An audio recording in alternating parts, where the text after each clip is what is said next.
Good Thursday evening to you, everyone. How are you? It's good to see you. It's good to be seen by you. Welcome to the show. I, of course, am the one and only Bill Sylvie, aka the Dungeon Delver, coming to you live, loud and clear on a Thursday evening from an undisclosed location somewhere in the swamps of sunny Central Florida. Good to see you, Mike Lizard Pill, Light Main RPG Grandma, Mike Wilson, Dan Tesh, not to be mistaken with John Tesh, Yang Yan Zhao, Dungeon Crawl. Good to see you too. Welcome to the show, everybody. Now, I'm not going to belabor this point too much, but if you haven't already, please click the subscribe button and click the bell icon for notifications. That's super helpful. Another point that I'm not going to belabor too much is if you're a regular content follower of mine, you might have noticed that today there was only one YouTube short that I posted up. That's how it's going to be. I talked about this a little bit last night, but we had a guest and I didn't want to keep poor Matt waiting all night. So I'll explain a little bit more, a little bit more emotional verve about my decision to do that, about why I did that.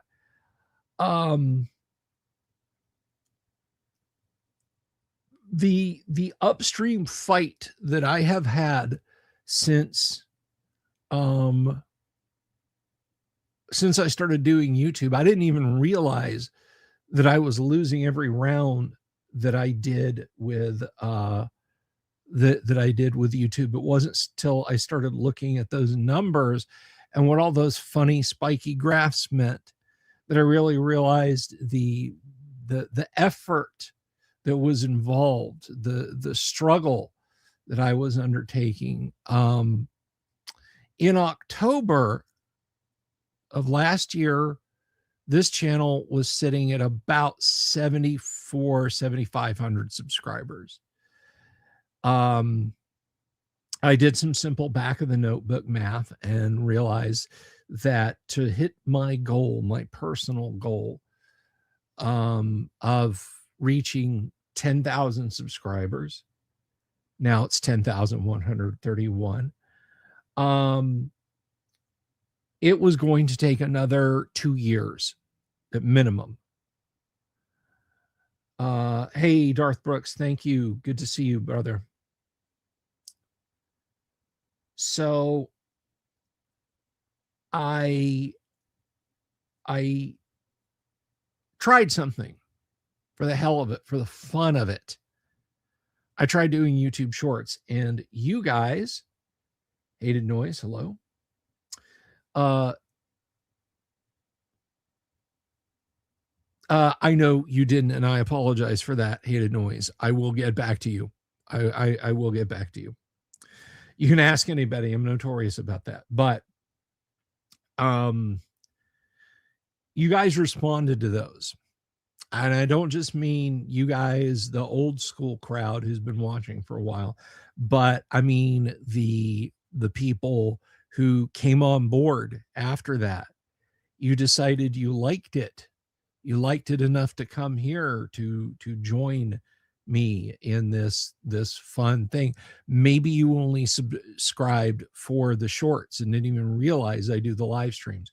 YouTube, being what it is, probably didn't tell you that I did the live streams. And if it wasn't for me doing vertical slices occasionally, you probably, as YouTube shorts, you might not have even realized that I had live stream content on my channel, because YouTube puts produced videos first. You have to actively click the live button to see what's going on live. And if you think that that just means, that, oh, is he live right now? Well, I don't think he's going to be live right now. You would not know that I have 1,000+ shows on YouTube that I've done, thousands and thousands of hours of video on YouTube. So I jumped in to the game of making YouTube shorts, and they were wildly successful. They were hugely successful. There's a problem with becoming successful on YouTube. There is no coast mode. There is no downhill mode, unless you're a million plus subscriber content creator. You take somebody with 4 million subscribers, they can go months without making a bit of content, because the ad revenue from what they get, the click-throughs they get, that'll sustain them, assuming that they're okay with that they're okay with being on being at a certain level of income. And that they, they're content with what they have. For a guy like me, more even for a guy like Yang Yan Zhao, who has a YouTube channel and everyone should subscribe to it, or RPG Grandma, who has a YouTube channel that everyone should subscribe to, or Lightmane, who has his own YouTube channel.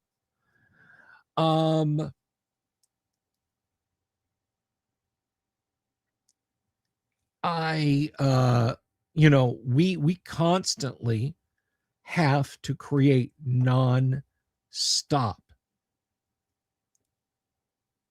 And YouTube decided, you're the shorts guy now. This is your content. You are classic Dungeons and Dragons shorts guy now. For you.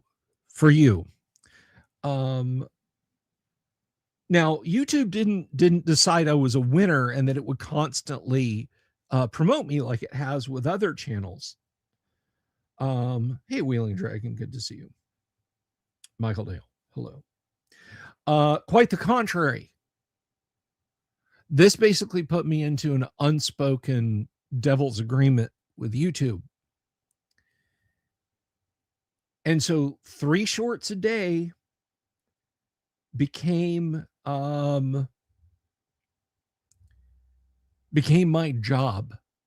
3 shorts a day, every day. 3 shorts a day, every single day without exception.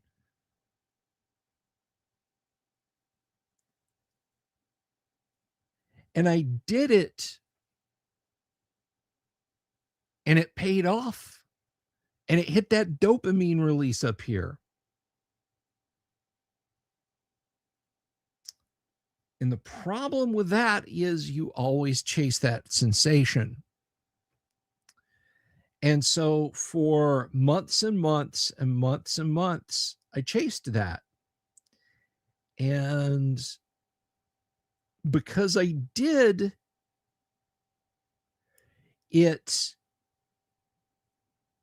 when it all fell apart, because YouTube changed how it decided that I was going to be allowed to be seen, it kind of wrecked me.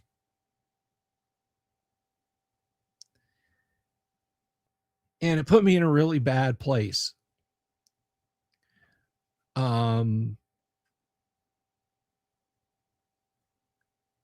And so I had a decision to make.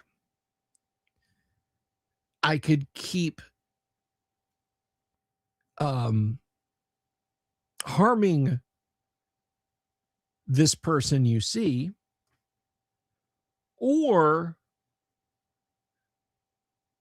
I could go back to doing it the way that I loved. And I decided on the latter. Because the problem is, of course, because I'm not putting up 3 YouTube shorts a day, Like the one about Lorraine Williams did like 5,000 views. If I had a day where I put up 3 YouTube shorts like that, that's like 15,000 views on a day. That's huge. That's huge numbers. Because views is what matters, not necessarily subscribers. Subscribers helps views a lot.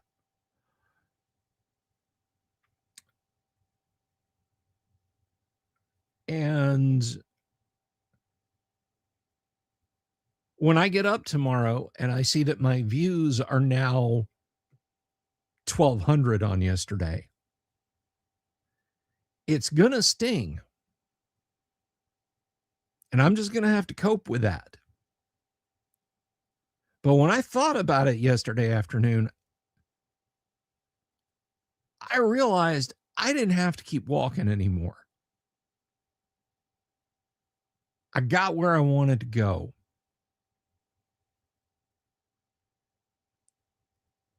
And I'm going to keep doing stuff that makes you guys happy and that makes me happy.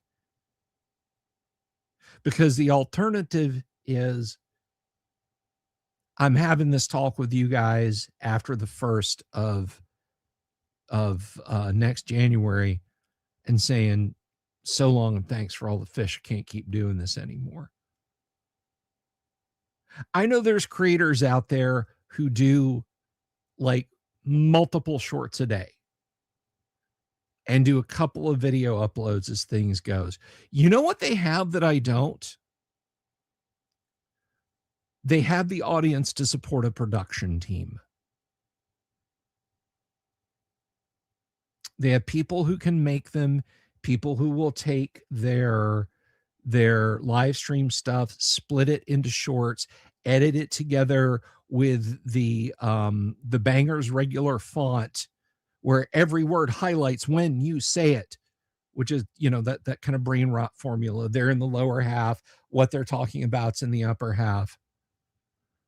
There's like slowly swelling synth music playing behind. I don't have anything like that. I just have me. And if I want stuff like that, basically, I have to sit up till 4 a.m, putting stuff like that together, and then putter around and do honeydews. And I can't. YouTube already decided who it wants to be the winner in the TTRPG discussion game. And it's not me. And it's not even because, oh, well, you're so niche. You talk about classic. No, there's a channel out there that's got like, I don't know, 60, 70, 80,000 subscribers, numbers I'll never see, who does material on the same topics that I do. And my daughters are adults. They don't get allowance, Yang.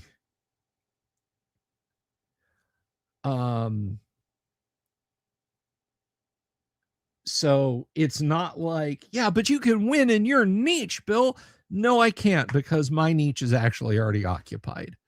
And what kills me is the channels started in like 2023 and 2024. Very demoralizing. So YouTube decided it wants them to be the winners and not me. I got where I am today by talking to you guys, by brute forcing my way through this. Everybody told me after I started streaming on my channel, oh man, you should have just done a streaming channel and kept your pre-recorded videos on one channel and your stream. You did it all wrong, dude. YouTube is broke. Will like break your things. And So it was, you know, I've done it the hard way. I have done this the hard way. If people have heard about my channel, it's not by accident, and it's not because YouTube showed it to them outside of what happened throughout 2023 into 2024. That like 7 or 8 month period in there. I'm the one who goes out and posts on social media. This is what I do. I promote myself. I've been hammering on YouTube, making it show people my material. Me and only me. I've done it. And you guys have responded to it. You guys came here to see this.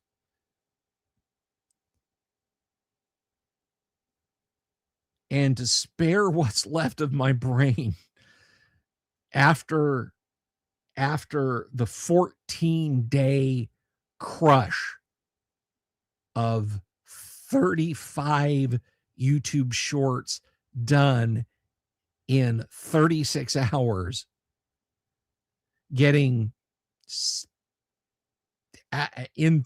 12 hours of sleep out of 36 hours. I'm not going to dance for YouTube.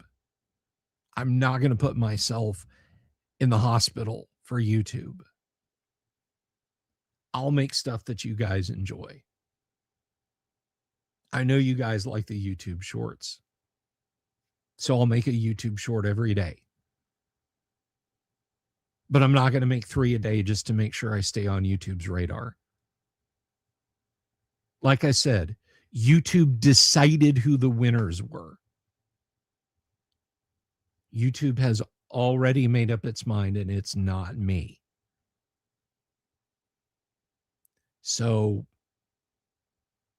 I mean, it's like being on America's Got Talent and they don't vote for you, but you're standing backstage still singing at the top of your lungs. It's kind of sad. So, where I want to be, I'm not, yeah, YouTube, I'm about to say a phrase. I'm not killing myself to make sure that YouTube notices me, because it won't.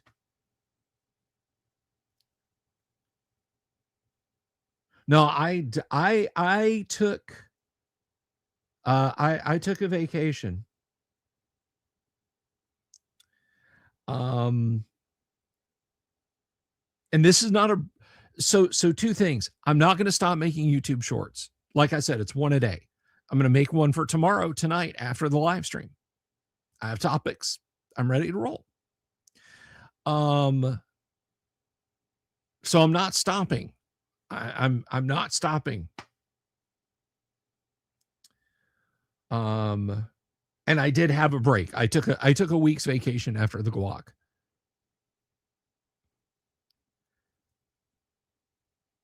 So that's what I wanted to get off my chest right there at the beginning. I think those of you who follow me on X may have come away with the idea that I was quitting. But that's definitely not the case. I got close back in March. Back in March, when I was really grinding shorts and everything was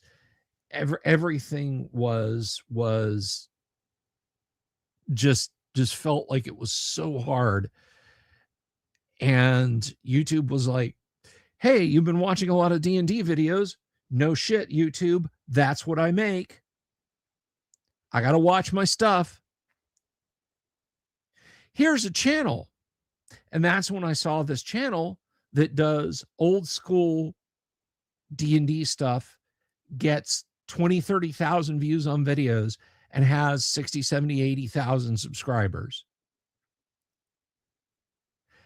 And right then when I saw that, I closed the document of scripts I was working on and I opened up another one and I wrote my goodbye script. And I almost sat over here and recorded it. But it took a long few minutes. And I said, who am I doing this for? And I thought about why I started doing it. In March of 2020, that damn head cold or chest cold started going around. And all of my nerdy friends whose whole thing was going to their comic stores, going to movie theaters to see, big superhero movies and playing TTRPGs or Magic or whatever with their friends.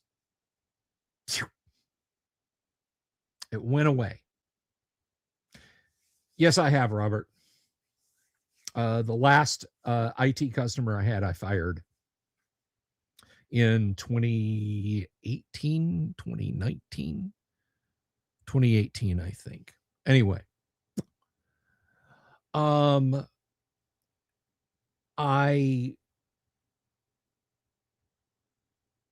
looked up and I saw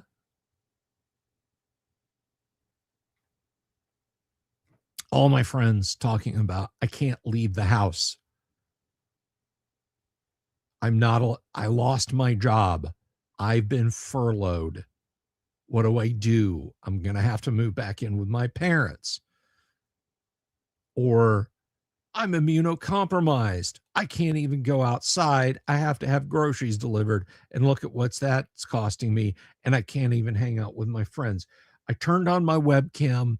I thought live streaming on Facebook was worth a damn. But I started live streaming on Facebook. And I started talking about stuff. And I had just come off of doing like every couple of months down at Gods and Monsters here in Orlando, the D&D Antiques Roadshow, where I would bring classic D&D stuff and talk about its provenance. It's still here on YouTube. If you look up Gods and Monsters on YouTube, you can find some of them.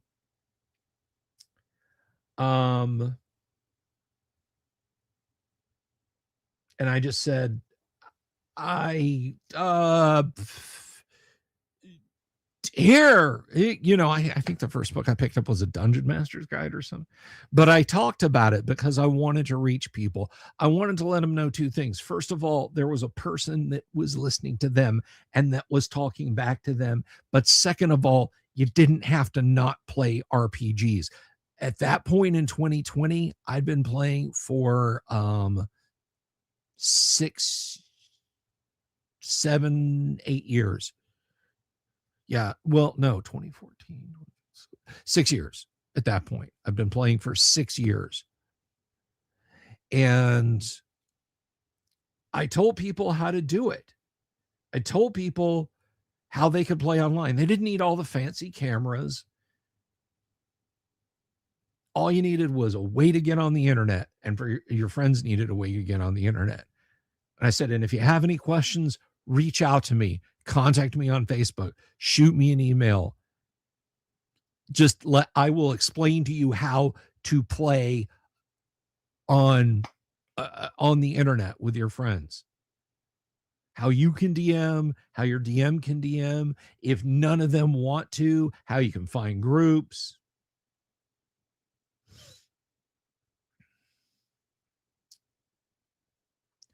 So that's what I did. And do you guys remember I'd close every show telling you you're not alone? It's like somebody is out here. That's what I did it for.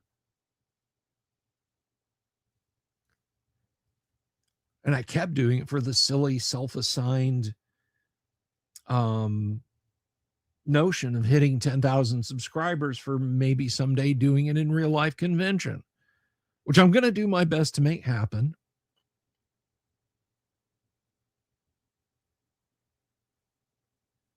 But in March of this year, when I sat down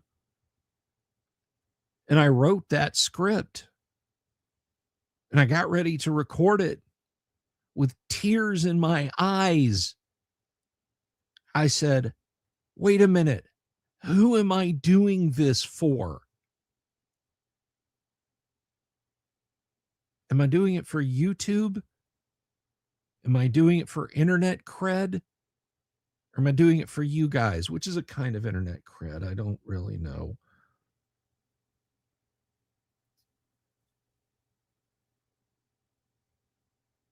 And I thought about what it was the anniversary of, the 6th year anniversary of, and that's why I didn't record it, and that's why I didn't send it, and that's why I'm still here. But I said, if I'm going to stay here, I'm going to do it in a way that's safe and healthy for my brain and my body.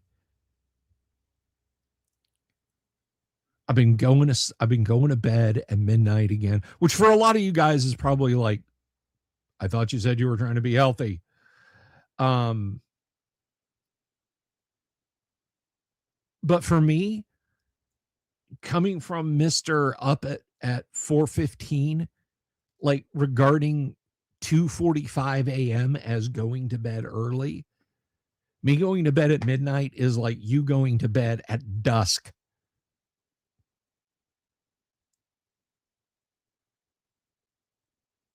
Hey, Kabuki, good to see you.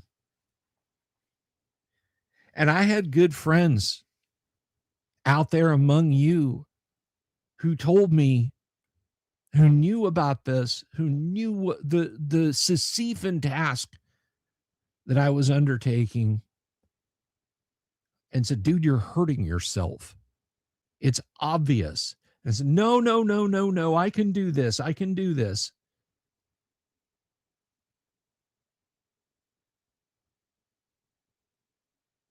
Well,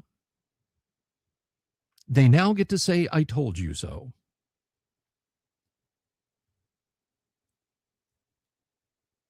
And they're right. So here I am. One YouTube short a day, live streams every day, news videos as they come up, short topics as I make them. And if I just kind of start grinding forward again to 1 or 2 subscriptions a day, or none some days, or -1 other days, well, that's just how it'll have to be.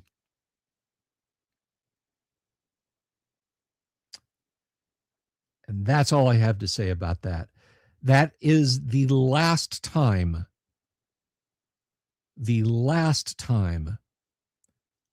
I will ever burden you guys with talking about my channel, my channel's growth, numbers.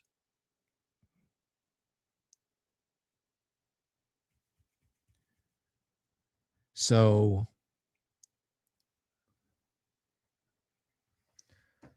that's all I have to say about that. Let's talk about first edition Advanced Dungeons and Dragons and why it is the best version of Dungeons and Dragons ever.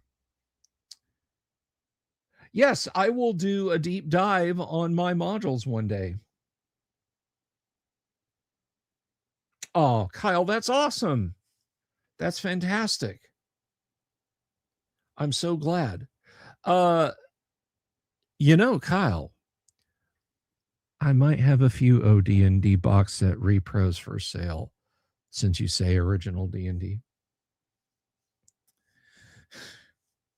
Anyway, let's talk about first edition Advanced Dungeons and Dragons. Let us begin a new start date right here, right now. Let's do this thing.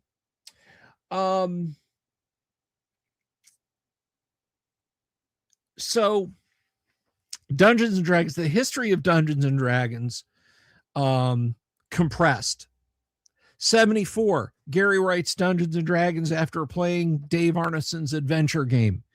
Gets some input on Dave, takes some of Dave's ideas, makes Dungeons and Dragons. No, Dave Arneson did not write any of Dungeons and Dragons. He testified to that in court. He contributed to supplement to Blackmore. The first the first stuff that Dave Arneson wrote for the game Dungeons and Dragons, like actually penned, sat down and wrote, was Adventures in Blackmore. Thank you, Great Old Ones channel. Love the shit out of that.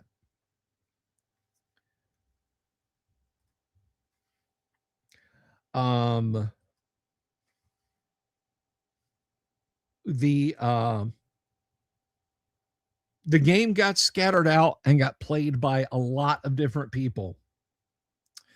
In fact, on, I believe it was, I've heard it was MIT and other times that it was UCLA. There were two groups of gamers who actively hated each other because of their interpretations of original D&D. Some people preferred to use just the OD&D set.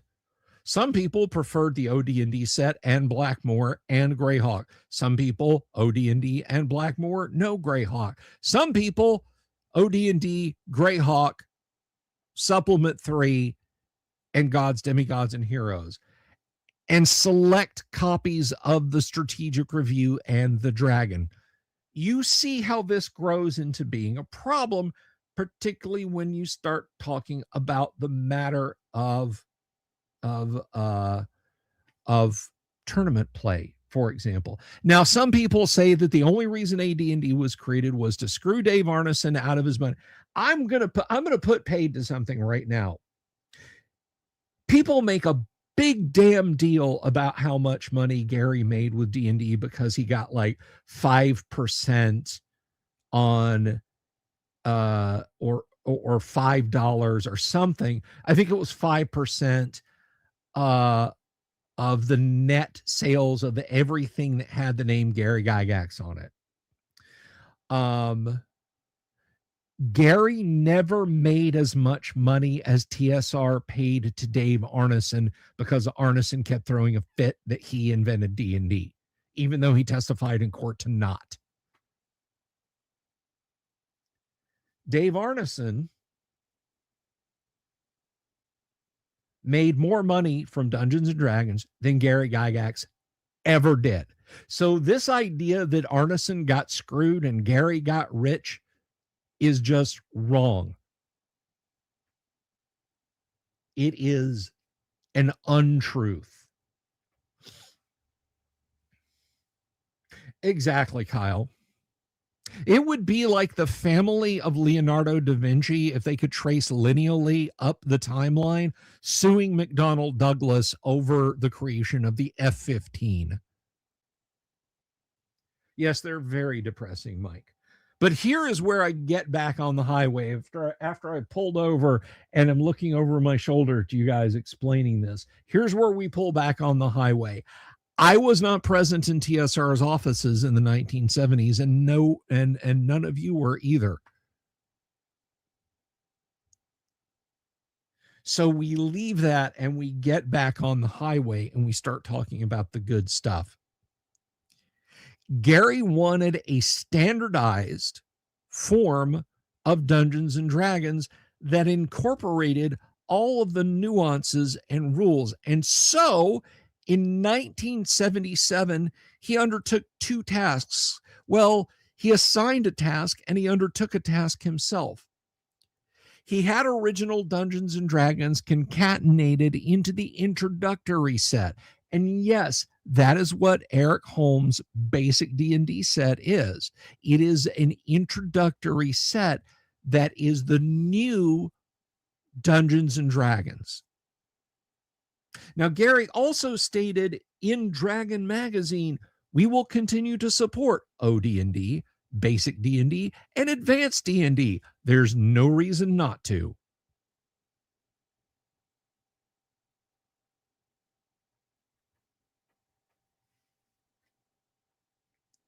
So, Gary releases, or TSR releases, the Holmes introductory set, later became known as Basic. Original D&D, including Supplement 2 Blackmore, is still being sold. But in the summer of 1977,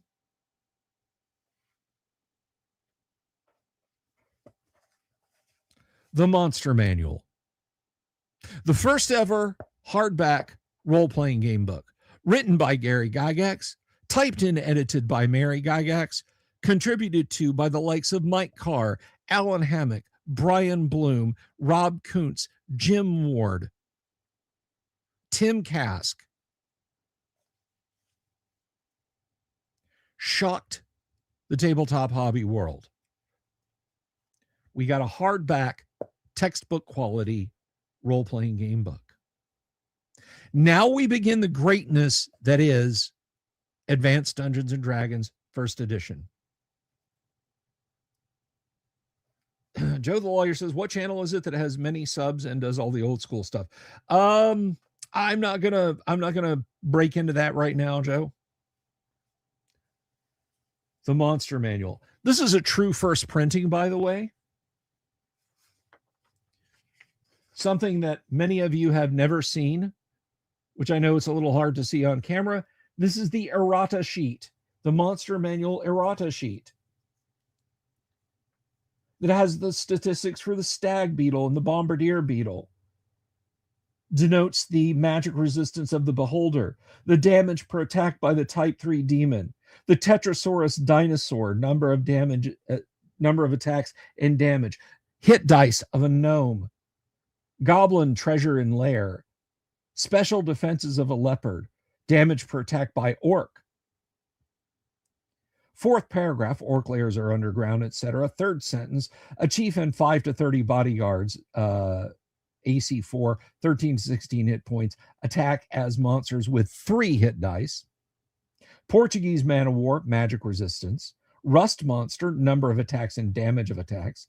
Titan, movement rates. White, second paragraph, cross out the portion of the third sentence that reads, plus the hit die for the level drained. That sentence should read, the creature so hit loses both the hit points of damage scored plus a level of ability, i.e. a 9th level character struck by a white becomes 8th level.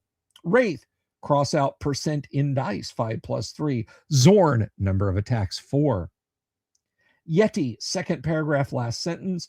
For each level above first, add 5% chance of spotting a Yeti or at normal distance, i.e. a second level character has a 5% chance of spotting one.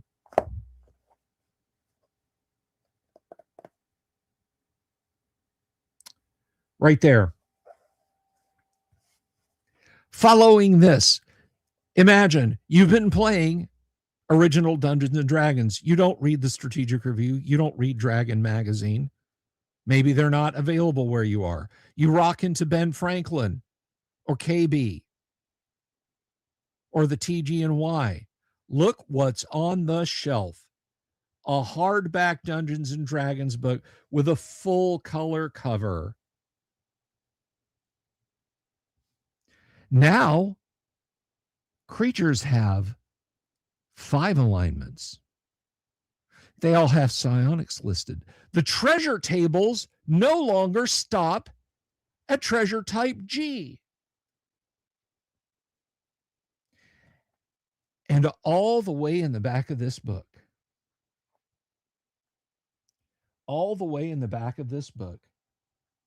it mentions Advanced Dungeons and Dragons Player's Handbook future release. Advanced Dungeons and Dragons. Now, what book do you guys think comes next? What book do you think comes next? This is the monster manual. It tells you about the player's handbook, and it also tells you about the third book. What book is it? Tell me what book it is. I know you guys know. What book do they tell you is coming next? No, the player's handbook comes after this. What comes after the player's handbook? We know the player's handbook is coming next, but there's a third book listed below it. You guys saying Unearthed Arcana, shame on you. You're staying after class. Fiend Folio 2. Mike Wilson, I ought to put you over my knee. RPG Grandma, Mike, saying Dungeon Master's Guide. That is absolutely incorrect. It's the Referee's Guide. That's right. You're buying this in 1977. You are looking forward to Advanced Dungeons and Dragons Referee's Guide.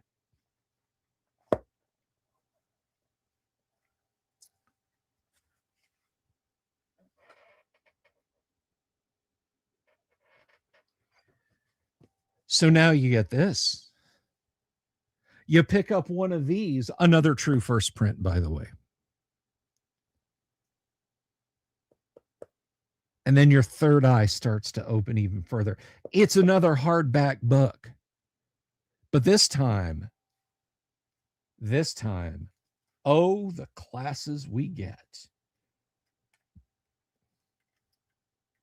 Monks, assassins, thieves, which we'd gotten in Greyhawk, illusionists, bards, rangers, and now we can be half-orcs or gnomes.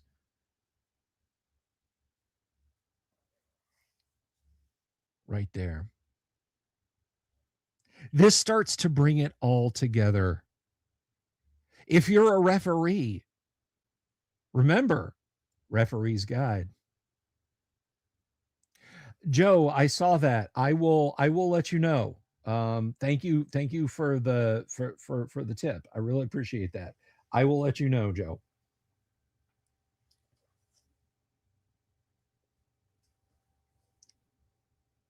If you're a referee, how do you run this game? 2/3 of it are available. How do you run Advanced Dungeons and Dragons? How do you do it? February 1979. Dragon Magazine number 22. All the vital charts and a breakdown of how first edition AD&D combat works.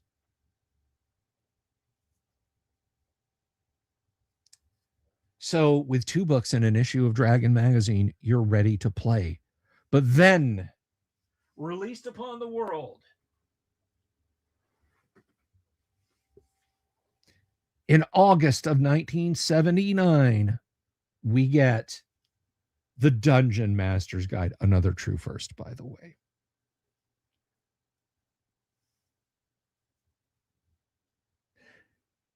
This book isn't a rule book.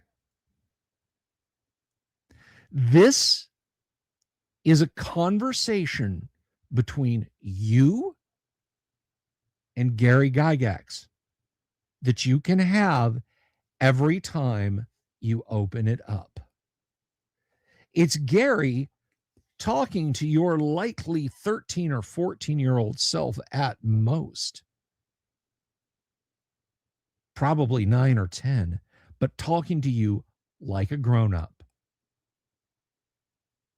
He's not afraid to say orcs are fecund and to tell you to go get the dictionary, but he put a little dictionary in here too to help you know what a barbican is, melee, perforce, i.e.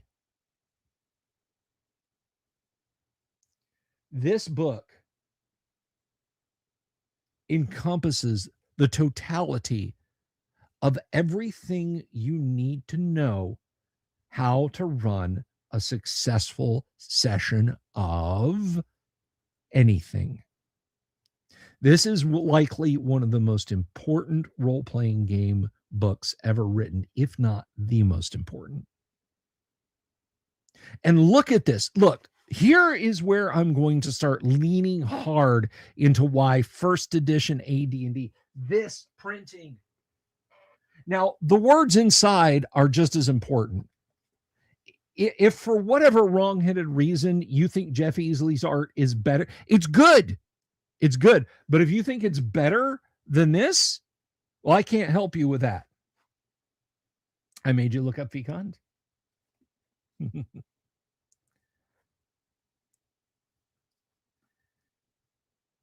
I can't help you with that. But these covers, they bespeak some bad stuff going down. That's what I'm doing right now, Lightmane. Adventurers, players, they're adventurers. Look what they've done. It's a monster manual. Look at the things you'll face. Dragons, centaurs, unicorns, trolls, owlbears, ropers, goblins, carrion crawlers, griffins, manticores.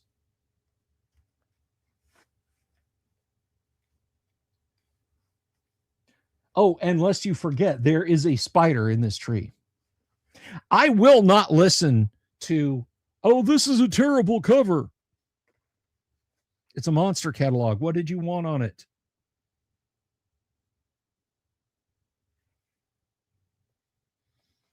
Bill has a box of D&D books in his house, Mike, or in his arms, Mike. Probably to my detriment.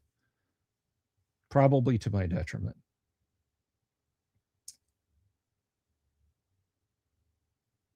Oh, no, that's okay, Joe. That's okay.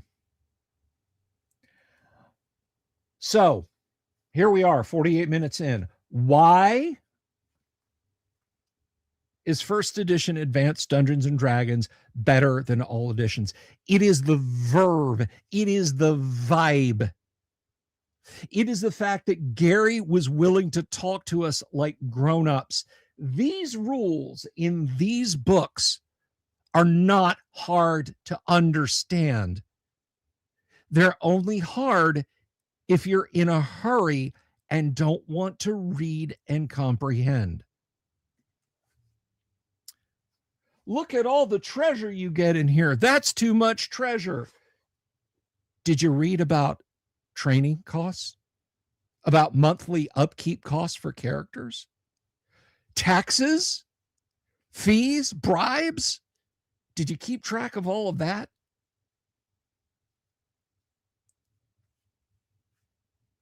And as far as the characters having too much money, give them a bag of 80,000 gold worth of gems and jewelry. Where are they going to sell it?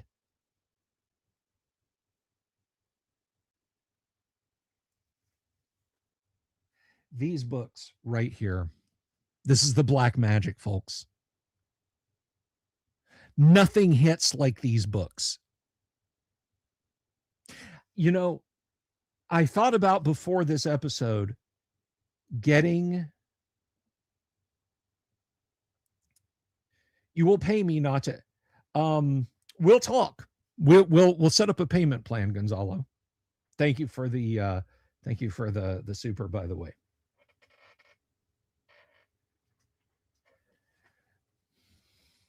I've said before that is where the black magic lives. Let me break down what I mean in that spiel about AD&D is where the black magic lives. I'm going to do it one thing at a time. I'm going to do it one little bit at the time.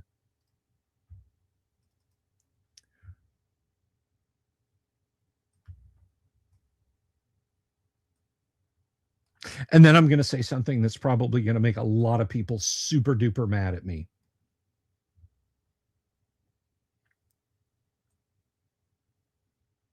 Scooter for Mike. By the way, Scooter for Mike will be joining us on Friday nights, not this week nor the week after, but the week after that for our Friday night S3 expedition to the Barrier Peaks. To me, first edition AD&D is Led Zeppelin and Black Sabbath. What do I mean by that? Now, Gary didn't like heavy metal. Gary was very pointed. Gary was not a rock and roll fan. Gary liked jazz, like 1930s and 1940s jazz music was what Gary enjoyed. I'm not going to say he never listened to it, but Led Zeppelin and Black Sabbath borrowed a lot from blues music, from folk music, even from medieval music in places.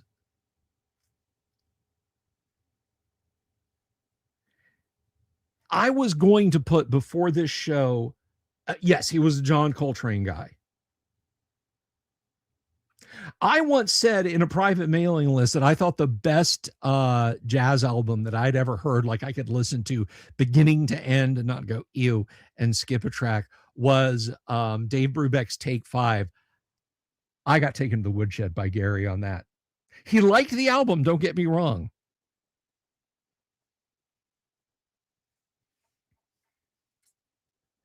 But I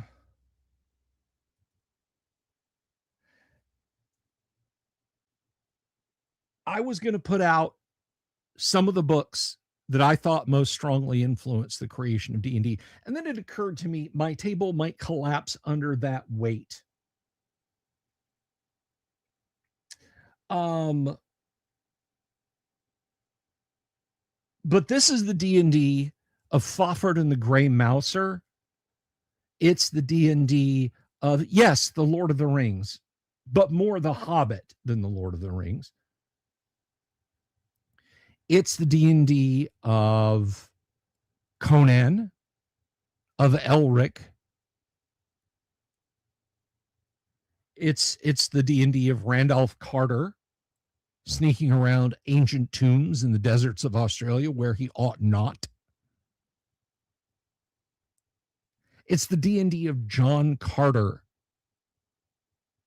groping through lightless pits in dead cities on Mars, trying to lead Deja Thoris to safety.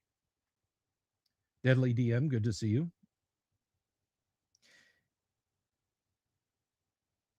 All of those things, merits work. Of course, I said Fritz Leiber already. Gary and Fritz were good friends. Poul Anderson. We have the Paladin. We have so much AD&D and OD&D out of one Poul Anderson book. FM, good to see you. All of that stuff, Gary borrowed from all of that, just as Zeppelin and Sabbath borrowed from so many different sources that had come before them.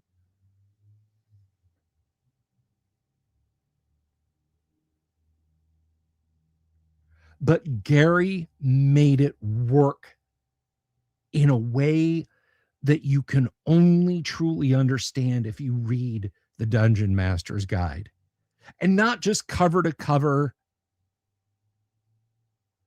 The Dungeon Master's Guide is a city that you have to walk into and get lost in and find little places and alleys and little side passages between towering, tottering buildings that are piles of brick and stone. Oh, good one, Kyle. Very good one.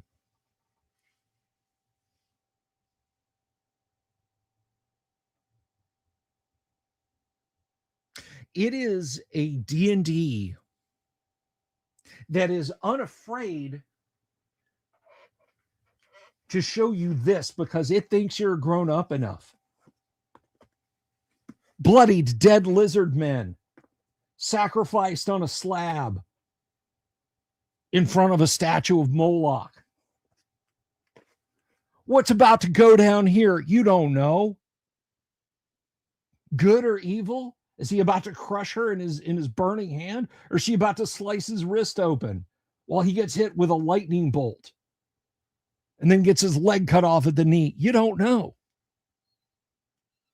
There's no predetermined outcome here. No offering of, here's our book, please read it. It sets a scene. It creates a tone. It does what no other edition can do just with the imagery, not to mention what you get into in the rules.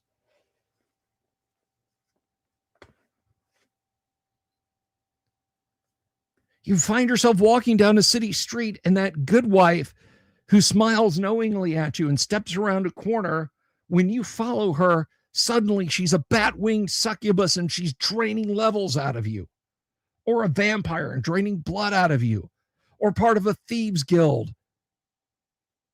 And 3 filchers and a cut purse step out of the shadows to relieve you of that +1 sword that you fought for. No, they sold a facsimile of it on 2XS.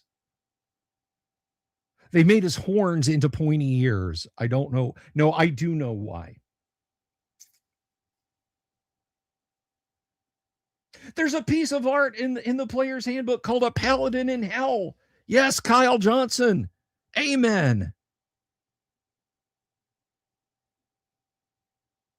It dares you to take a bite of the apple and see eternity. And what do I mean by that? Read this at your own risk, because you are going to have such knowledge imparted that you're never going to want for anything other than these 3 books. Every other edition, and even later first edition AD&D books, I am sad to say that, set you up for coming in the next supplement.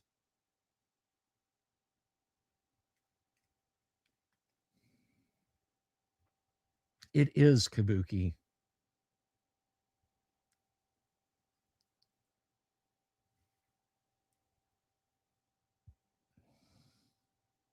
It's the one written in High Gygaxian. Gary wasn't afraid to break out the $3 rules because he knew you were smart enough. If you've made it to page 186 of the Dungeon Master's Guide, you've got a gear set up here. Okay?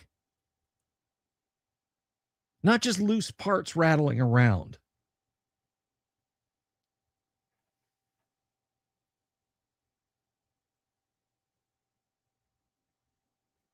AD&D has the Tomb of Horrors, the first and best. There is no, well, save or take damage.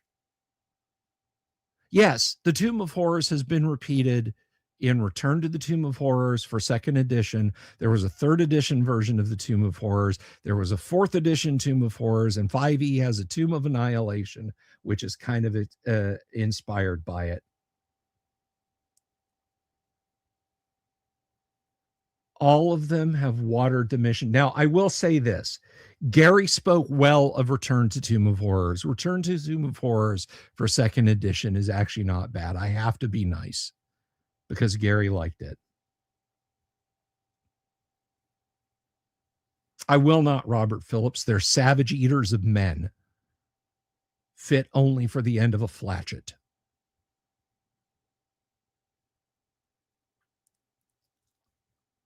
No, if you make a mistake in the original Tomb of Horrors, your character is gone.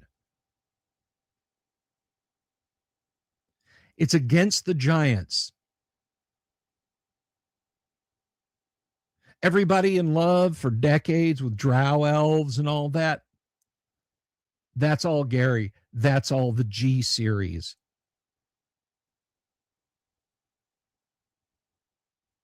White Plume Mountain. What a dungeon crawl. What an absolute blast White Plume Mountain is, guys. The polearm that has a chance to disarm is the Guisarm. I don't know if that's it. But I have a player's handbook here. Let's have a quick look. Yes, I'm looking this up in a true first edition, first print AD&D Player's Handbook.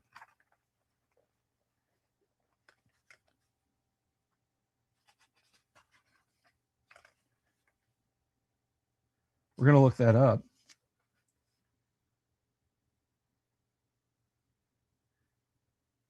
That is the Rancour. The Rancour. It's not the Speedum.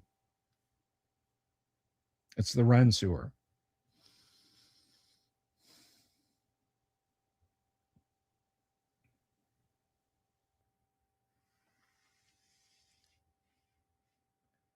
This is the D&D of White Plume Mountain, a dungeon that dares to be a fun house. Gary took one look at it and knew that this would be a blast. And so he insisted on publishing it as is. This is the Dungeons and Dragons of Greyhawk. A simple yet infinitely optioned campaign setting. One or two simple booklets and a world map, and you were pulled in. You could use as much or as little as you wanted. Did you want the Greyhawk of the folio? Or did you want the Greyhawk of the box set? Or the Greyhawk of the box set and the supporting modules and all their lore? That's up to you. Greyhawk canon is what's at your table.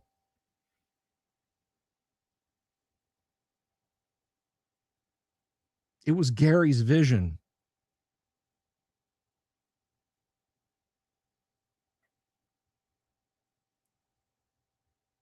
You know, advanced fantasy games, that's a good question. Is there any other dungeon with a sphere of annihilation? Here's the thing. That's not a sphere of annihilation. Much has been made that it is a sphere of annihilation, but there is a very important word that people miss in the description of the great devil face. It is like a fixed sphere of annihilation. You can't move it. You can't control it with your mind. It's only in the mouth. It is like a sphere of annihilation. And as far as that goes, I don't think there's another first edition AD&D module that has a sphere of annihilation in it.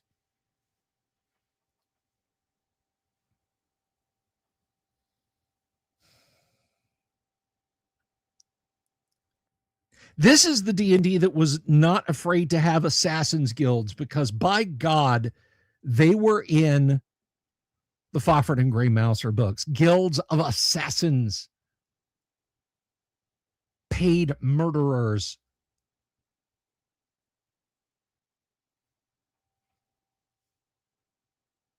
Thieves guild, not rogues. These are not fancy pantsed, barely not bards. These are men who steal professionally for an organized criminal syndicate. Maybe they gussy it up and say that they'll pay their guild dues. Oh, you're thieves neutral good, so you can hang with the paladin. You're still paying two neutral evil thieves who run the guild. You know that, right? It's the D&D of half-orcs. Because Gary wasn't afraid to imply. Somebody thought those orc ladies were attractive. Or that those orc men were attractive. Or other things.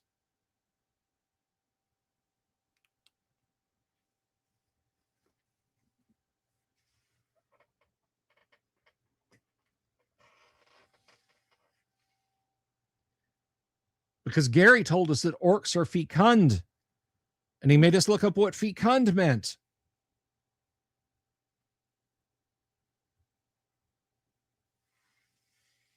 No, you can be a neutral good thief in AD&D. It is an option in first edition AD&D Dying Breed.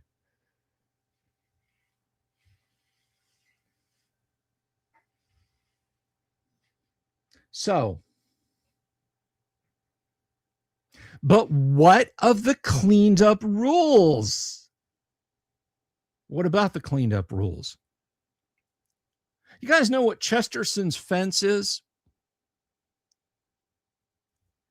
Basically, the analogy of Chesterton's fence is you walk up and you cut down a fence, you knock over a fence because you don't know what it's there for. You don't know what purpose it serves. It's just blocking your way. So you knock it over or you cut through it. And the next thing you know,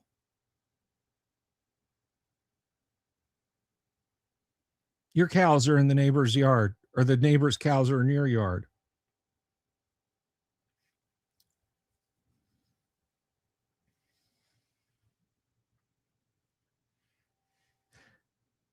All the other additions that have come along to try and fix Dungeons and Dragons have been overcorrections by people who didn't understand how first edition worked. Now,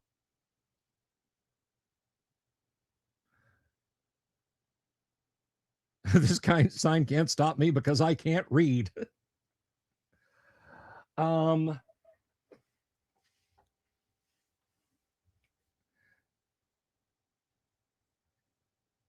This is where I'm going to have a whole bunch of you get very upset at me. Kinky. That was response to Poor Orc Child. And another musical reference. There's a band called Kinky.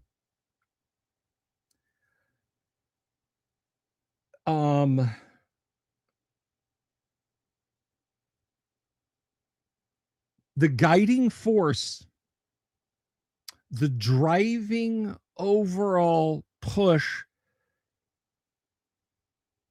to no longer have demons, to no longer have devils, to no longer have assassins guilds, to no longer have half-orcs, to remove the effects of drug and alcohol on characters, sections on poisoning, and so on.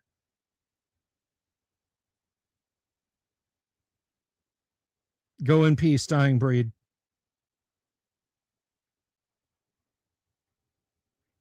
The creative consultants for second edition advanced Dungeons and Dragons and later versions of basic that softened things, that made it more romantic fantasy, that helped craft the standards and practices from TSR that said the bad guys can never win. There won't be assassins guilds anymore. Half-orcs will be removed. Thieves are now rogues. The outside, and dare I say tragically, unpaid consultant who helped craft second edition was Patricia Pulling. TSR was so afraid of the PR black eyes that they were getting from the moral majority, which is ironic because by 1989, no one gave a fuck about what D&D was doing. They'd moved on to violent video games.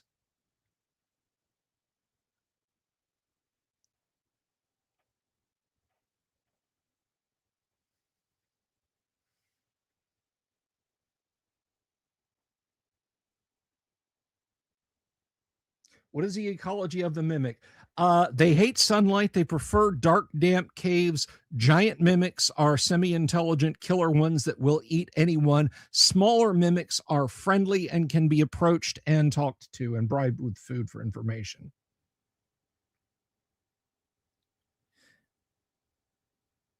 But that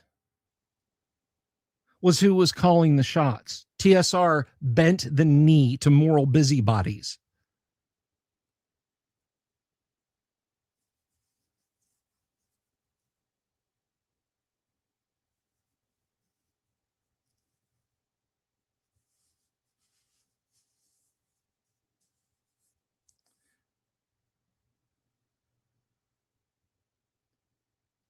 Oh, stay dry, Shellback.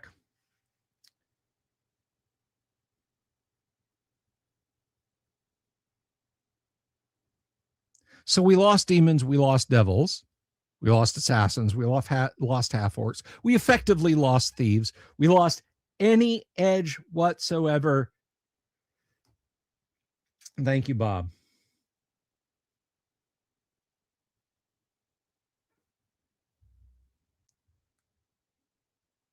That idiot Carmen. I thought for a second you meant Cartman.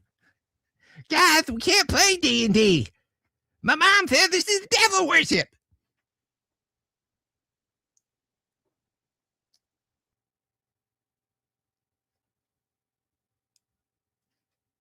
Yes, noted Satanists Gary Gygax and Dave Arneson,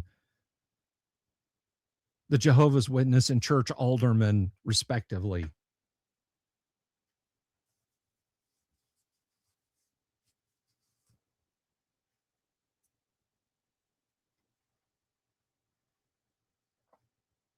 And it's the push down from corporate to homogenize Dungeons and Dragons has just gotten worse and worse as years go. Now, for those of you who love second edition and say, but it's cleaned up, it's better because it's cleaner. I'll leave you to your own devices. Third edition and 3.5. According to Ryan Dancy, because I heard the man say this himself on NPR in 1999, according to Ryan Dancy, they surveyed gamers, didn't say how many, maybe they will.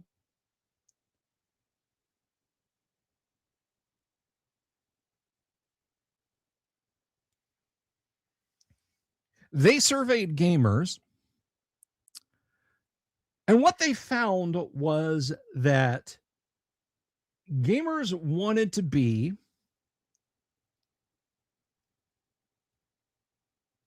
of a certain level. They had X amount of time to play every week, and by Y time wanted to be Z level.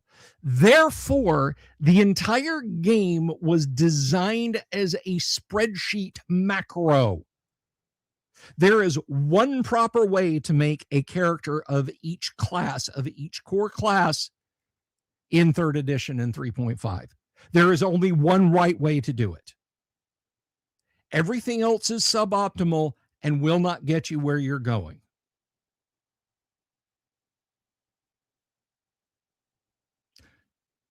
Don't have your first level characters bump into an adult black dragon. That's not balanced. We have to have challenge ratings. We have to CR. Challenge rating.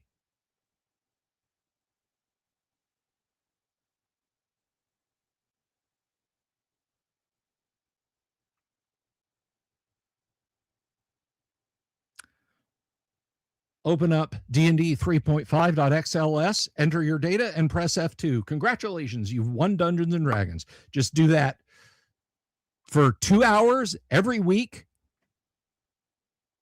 on Wednesday nights, and at the end of 5 months, according to Wizards of the Coast data, you've won Dungeons and Dragons.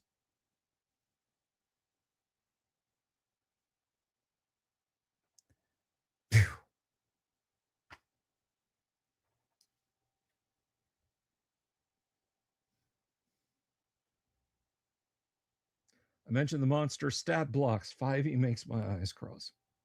4th edition. Now, I'm going to be kind-ish towards 4th edition because I have talked to people who designed 4th edition and what they were trying to attempt with 4th edition.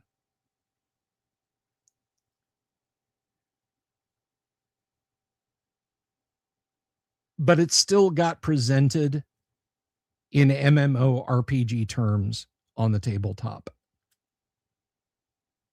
And I didn't care for it.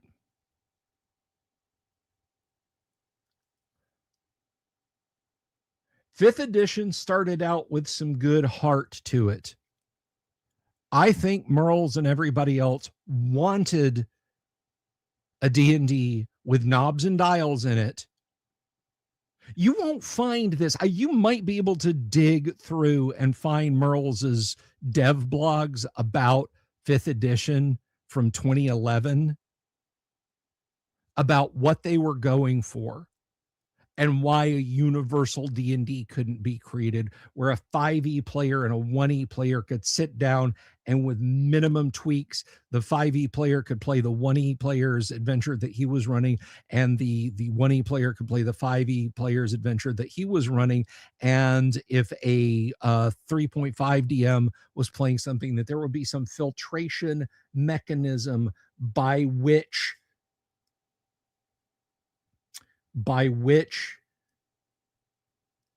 all of this could come together, a set of switches.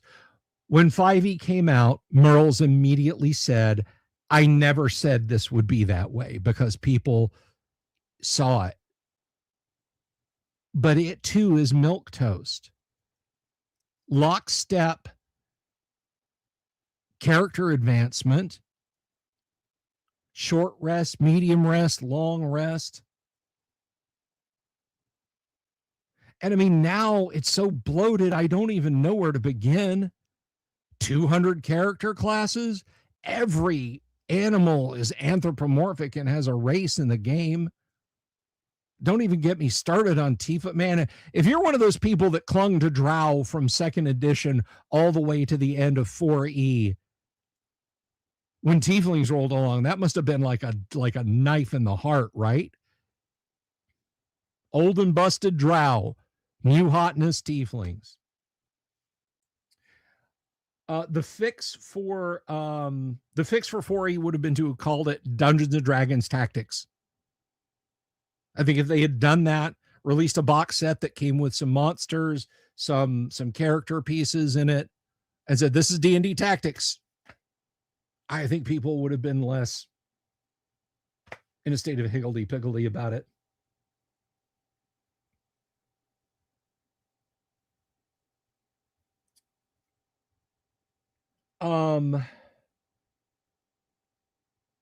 Now, I've gotten out to the end of advanced D&D. If you're a fan of the various basic D&Ds and you're like, whew,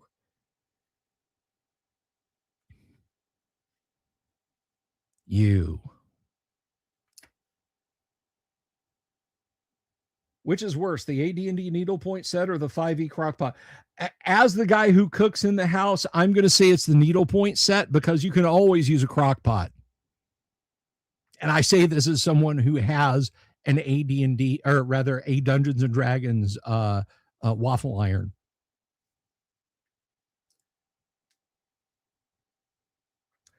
So,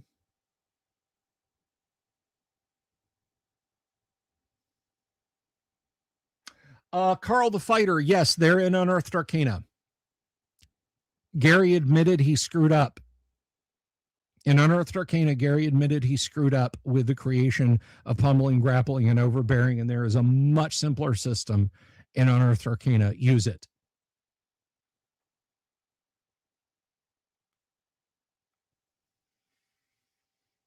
The 5e recipe book is fine. My daughter makes the biscuits in there constantly. I love it. When am I doing the cooking show? Soonish.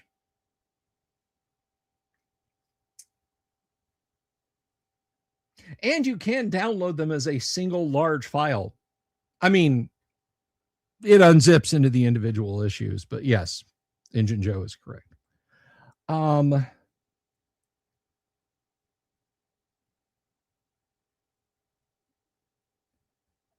Basic D&D is small beer.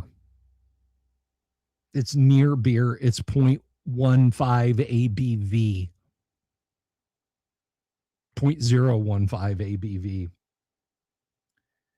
It's too plain. It's too plain. There's no demons. There's no devils. The magic spells have been rinsed and bleached. There's no beholders. I mean, guys, I did own a rules cyclopedia It reads like stereo instructions. There's no verve. There's no pop to it.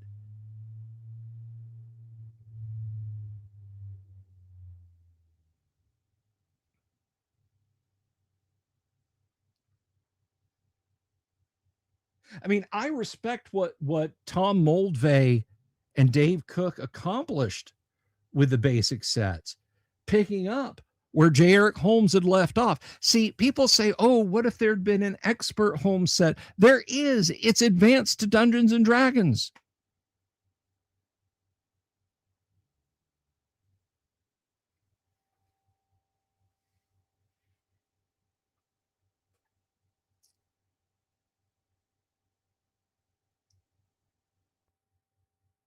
There is nothing that does D&D better than first edition advanced D&D. Nothing. When people get mad at Wizards of the Coast and they're like, I'm never playing D&D again. I say, well, I'll keep playing D&D. And then there's like record scratch. And I'm like, first edition advanced D&D. Because that's not Wizards of the Coast D&D. They don't own it. They own the intellectual property, but they've distanced themselves from it as hard as they can.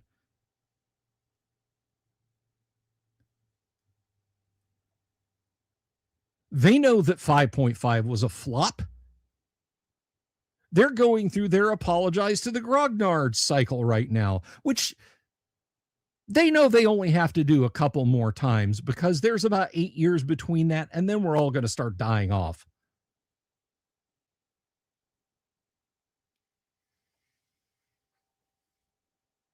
Yeah, no, not in Unearthed Arcana. There's a recipe for biscuits in the D&D cookbook.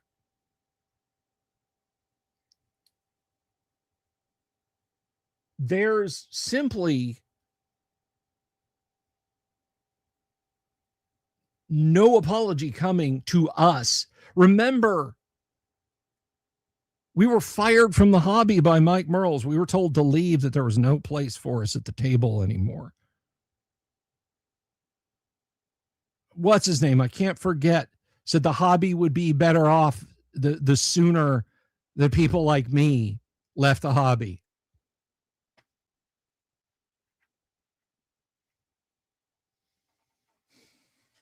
Kyle Brink. Yes, thank you, Bob. I'd forgotten his name. I appreciate that. You're fired. Yeah, Kyle Brink. Dungeons and Dragons will be better. White guys like me can't leave the hobby fast enough. That was Kyle Brink's actual words. Now, they've apologized to Luke Gygax for what they for what they said.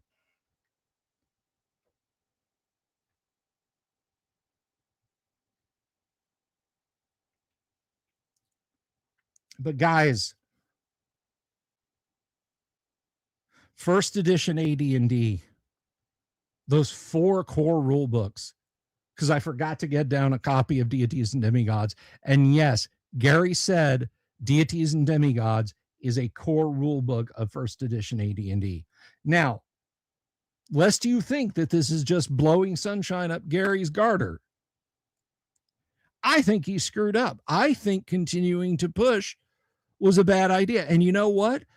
I saw some of the ideas that he was kicking around for a second edition.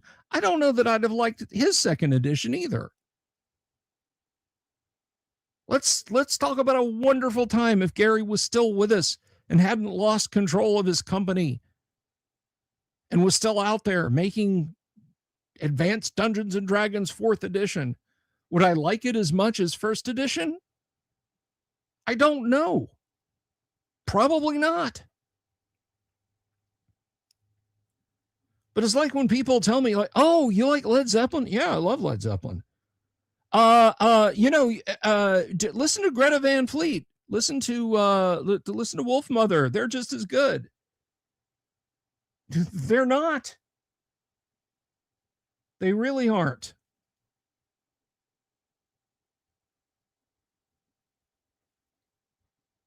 I mean, they're good. Don't get me wrong. But I'm not going to go, oh, well, okay, yeah. Zeppelin's okay historically, Very problematic, though. I think, the smart music listener today enjoys the more modern sound of these bands.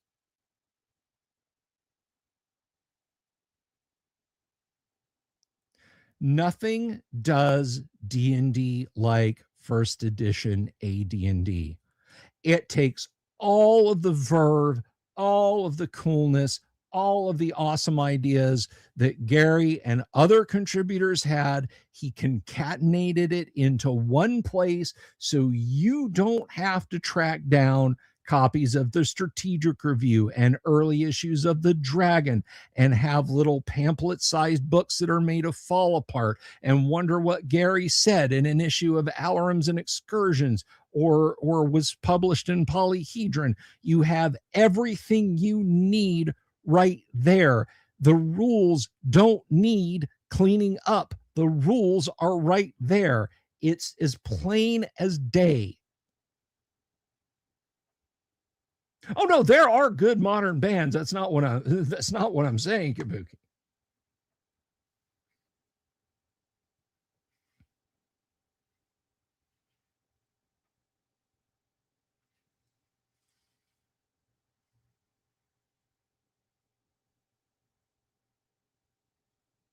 Do they require reading comprehension? Do they require you to sit down and maybe leaf through, stick some bookmarks in there? Yeah, absolutely. Organizationally, not a word changed. I mean, literally, the order of the pages could be better in the Dungeon Master's Guide. Player's Handbook is fine.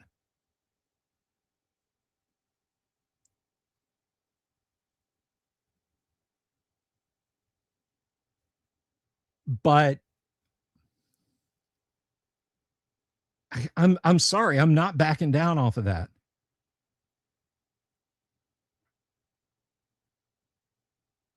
You know,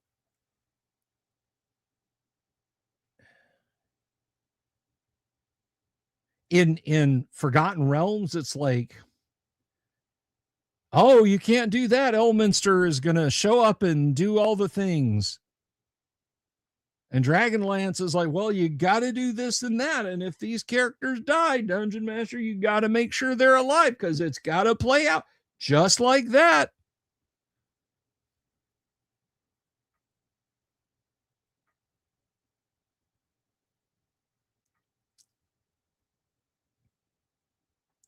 Three books, three incredible books. There is an entire universe in those three books. Four, if you want to count deities and demigods in, which I think you should.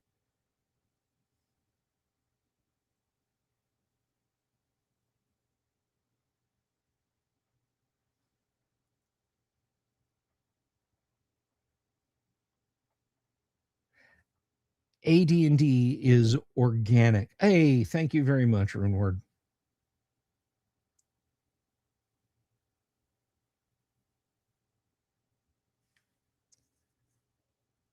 How I feel about the foreword where Gary states the rules are suggest. Well, let's see. We'll start with the monster manual. Thank you very much, Runeward, for the super, though. I do appreciate that. Oh, Mike, that is so cool. I use Light to make my enterprise helm console. See, that's what we were. That's how Gen X's brain works. It is with certain measure of pride that we at TSR bring you the second part of the new Dungeons and Dragons releases, the long-awaited Monster Manual for Advanced D&D. We're doubly proud to format this book. As time goes on, the D&D phenomena shows no signs of slowing. Popularity of Dungeons and Dragons continues to grow. An outstanding growth of D&D's came across TSR hobbies is no secret. Everyone, thanks to you. Livelihood depends on your continued support. Widespread audience success has spawned considerable numbers of imitations. Might concede their right to exist, however, dependent on D&D, blah, blah, blah, blah, blah, which bear advanced Dungeons and Dragons. Present work, as will be apparent from sheer bulk, is a result of a considerable amount of work and preparation by many persons. One final note, as valuable as is that some DMs may wisely wish to forbid their players from referring to manual, blah, blah, blah, etc. Read on and enjoy. That's Mike Carr.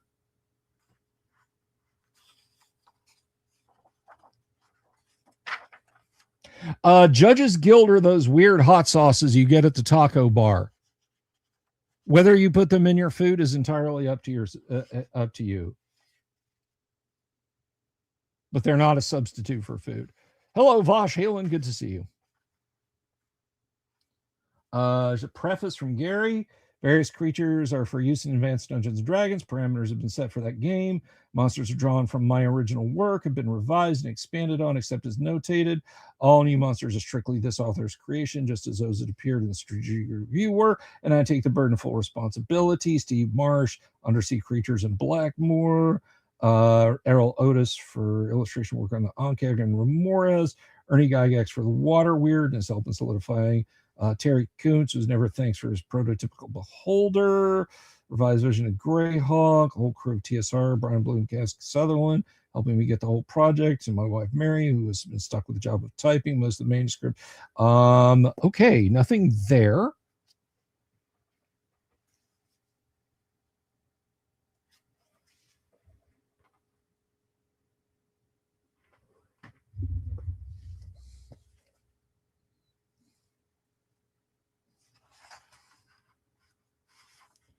I was wondering why Gary picked the name Modron for the dice monsters. Let's see. Here's Mike Carr's forward. Diverse players. We know about that. This game demanding for players and dungeon masters, but the rewards. Let's see. Be an organized player, have the necessary information, cooperate with the dungeon master, cooperate with the other players, unable to participate, give the other players some concrete guidelines, what your character is going to be included in the adventure group, be prepared to accept the consequences. PHB, I made you super again, lol. Okay. There's nothing there about the rules just being suggestions. Maybe the preface. Let's see. The whole of Advanced Dungeons & Dragons was a project which involved varying degrees of my thought, imagination, and actual working time over a period of more than a year and a half. Because of other demands, the project was perforce, love you, Gary, perforce set aside for a day or a week or even longer, making it hard to get back to. Knowing this would be the case when I began, the Monster Manual was selected as the first of the 3 volumes. As the other advanced game to work on, hundreds of different creatures lend themselves to segmental treatment. Only after that book was finished did I put to the sheaved reams of notes for players and dungeon master books into order, and then only as bare bones tables, charts, and matrices for rough typing and careful rechecking before order, and then only then as bones, yada yada. This latter part of the Advanced Dungeons and Dragons project I approach with no small amount of etc. Who better than the individual responsible for his creature, the fantasy supplement. Let's see.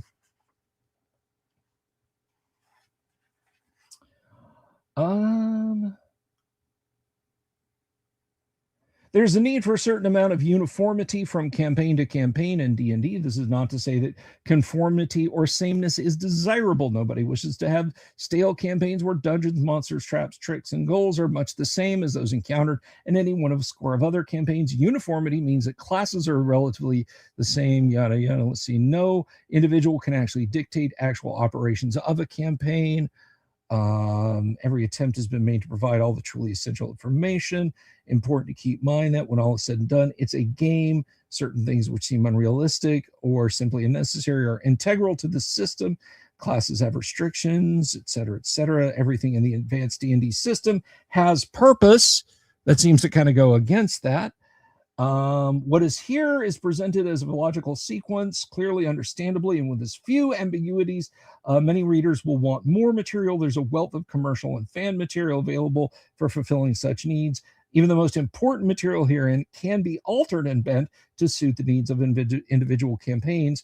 Where possible, true guidelines have been laid down to provide the barest of frameworks for those areas of the campaign, which should be the most unusual and unique. Read the work through and assess yourself for yourself what advanced D&D really is.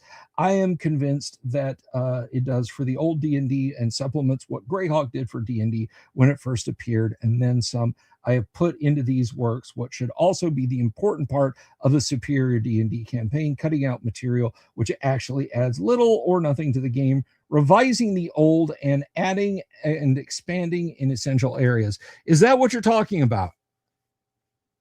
Was that what you were talking about? And I have to go back now and get your other, and give you props for your other one. Thank you very much.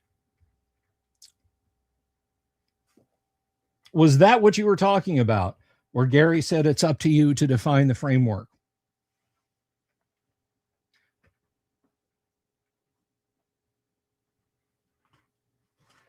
Because I don't really take that as rules or just suggestions. Do whatever you want. I think it says adjust the rules to your needs. You see, there's a difference. There's a difference between I'm going to set my dash panel to display kilometers per hour because, you know, that's what I'm comfortable with, or miles per hour because I'm one of the right thinking people in the world.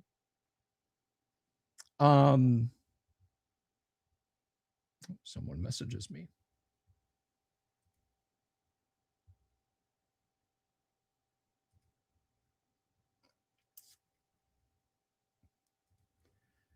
So I personally think that's a little different than these are just guidelines. Ignore what you want. Communist, yeah, that's right, Kabuki. Sweet land of liberty, of thee I sing.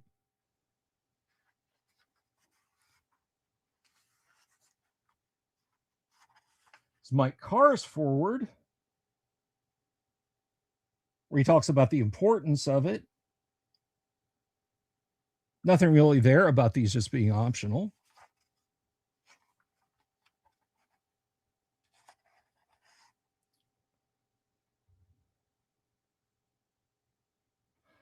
Gary talking about this being eyes only. Swingman 686, Roll Tide. I will watch this year's college football season, but oof.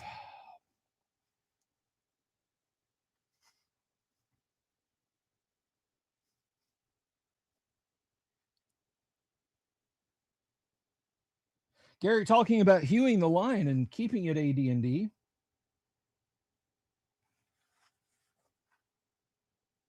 I love this line. I absolutely love this line. As this book is the exclusive precinct of the DM, you must view any non-DM player possessing it as something less than worthy of an honorable death. Tell me this game doesn't have more verve than your Romantasy 2nd edition Dragonlance. Or was it this? Was it the afterword? Was it the afterword? It is the spirit of the game, not the letters of the rule, which is important. Never hold to the letter written, nor allow some barracks room lawyer to force quotations from the rule book upon you if it goes against the obvious intent of the game. As you hew the line with respect to conformity to major systems and uniformity of play in general, be certain also that the game is mastered by you and not by your players within the broad parameters given in the advanced Dungeons and Dragons volumes. You are creator and final arbiter by ordering things as they should be, the game as a whole first, your campaign next, and your participants thereafter. You will be playing advanced Dungeons and Dragons as it was meant to be. May you find as much pleasure in doing so as the rest of us. I saw that World's Most Handsome Potato. That is trippy. I have some theories about that, but I am not an astrophysicist. I suspect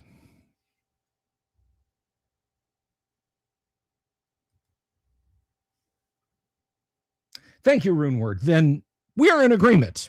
We are violently agreeing with each other.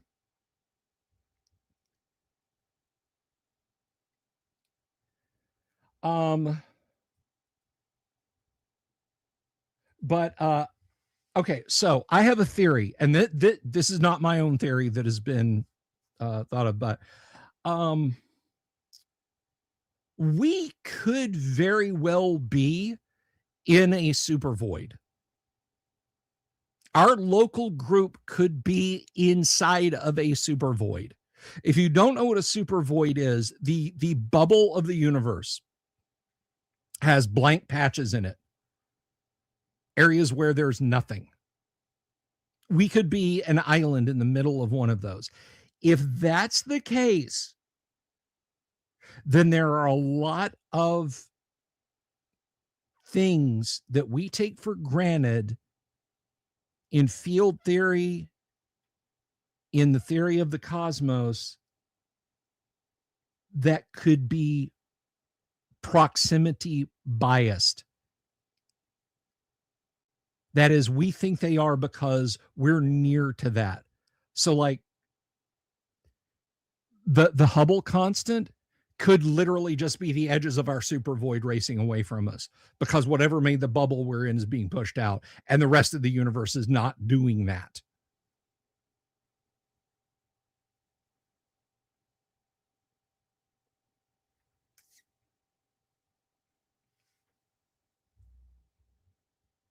But again, I'm not an astrophysicist.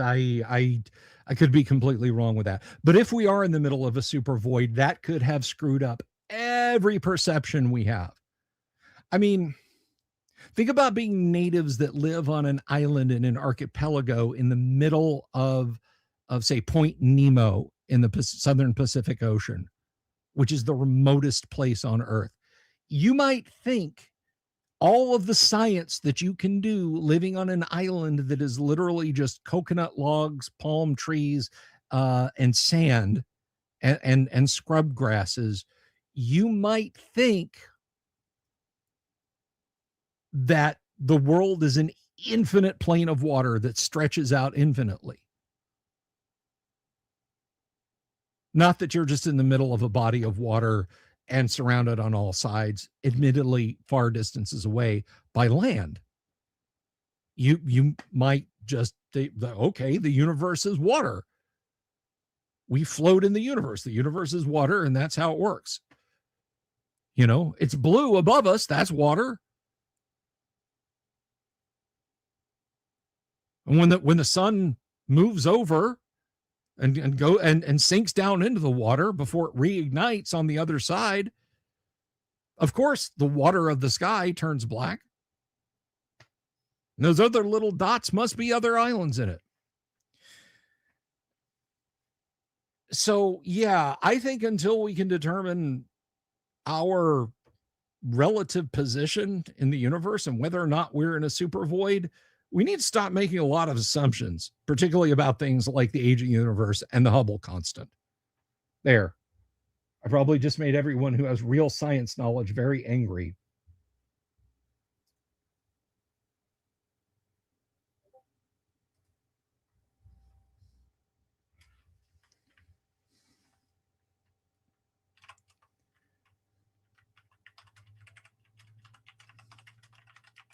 Pardon me.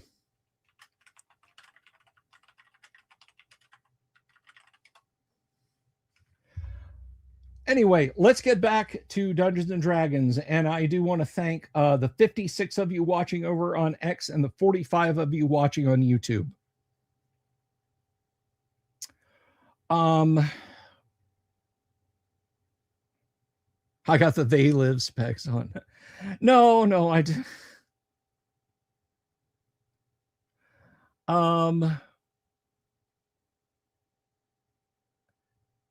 But that is where I'm at, guys. When I say first edition Advanced Dungeons and Dragons is the best, if everything I have said hasn't convinced you, I don't know what to tell you.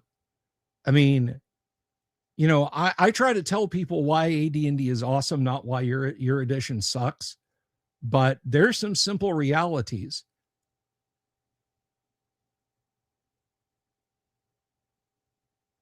You know, I can't explain the physics of being on top of a hill without explaining why everything around me is at the bottom.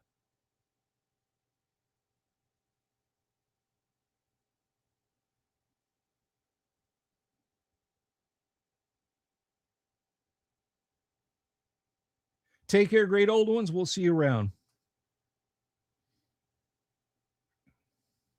My favorite 1E AD&D rule. My favorite 1E AD&D rule. My favorite 1E AD&D rule is probably um,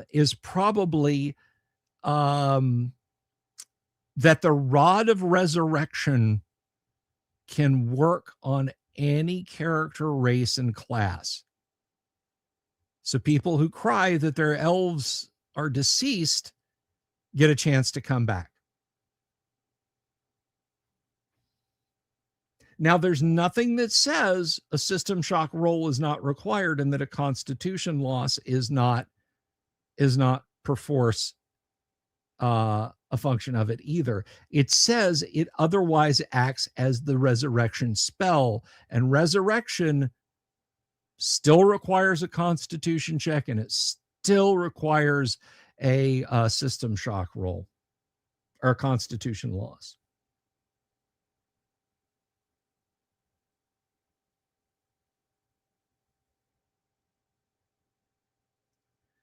So take care, Wheeling Dragon.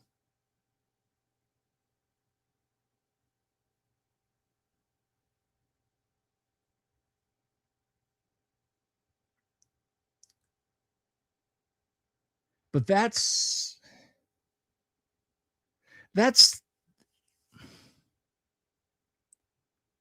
I mean, you tell me. Look, if you came, and I know there's a fair few people who watch this stream who are like, yeah, man, I haven't played AD&D in forever, and I don't anymore, and I just watch it for the vibe, and that is super cool. That is like, I love that. I'm so glad you're here.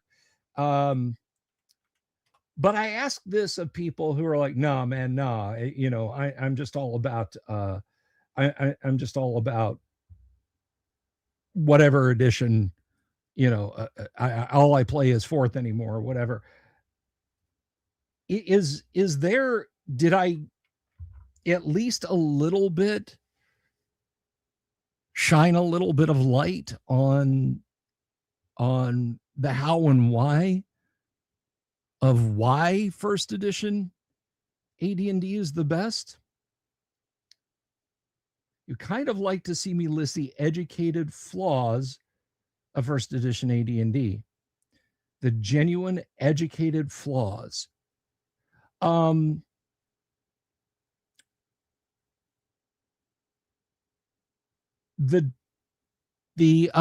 Dungeon Master's Guide really needs to be better organized. The Player's Handbook needed that index in it. That it lives in the Dungeon Master's Guide is ridiculous. I think there is a dissonance between what Gary said about treasure distribution in the Monster Manual versus what he said in the Dungeon Master's Guide. It's raw, it's the original, it's Black Sabbath. Absolutely, Kabuki. Kabuki Kid gets it. She, they, him. I think it's her. But I would suggest that it could have and should have been organized better. So now, when I say organized better, I literally mean pages in a different order than they are. I don't mean Gary, oh, let's clean up Gary's language and let's, you know, make him write things clearer. Absolutely not. The wording exactly the same. Just like move the helmet rules to combat, you know. Put the purported properties of gems and herbs, make those an index. Don't put those up near the thing.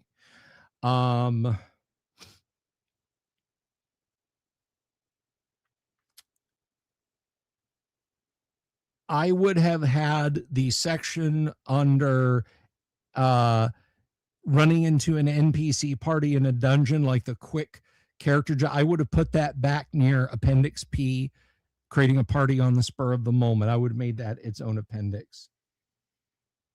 Her, right. You said that before. Sorry. Anyway.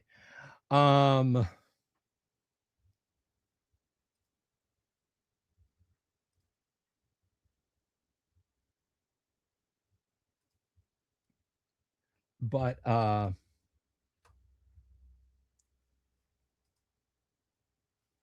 no, I feel like organization on the Dungeon Master's Guide could have and should have been better.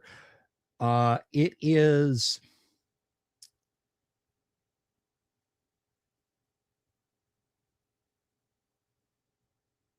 It would have still had the same city layout, I think, as I give it. Like it's like Lankmar or it's like Greyhawk.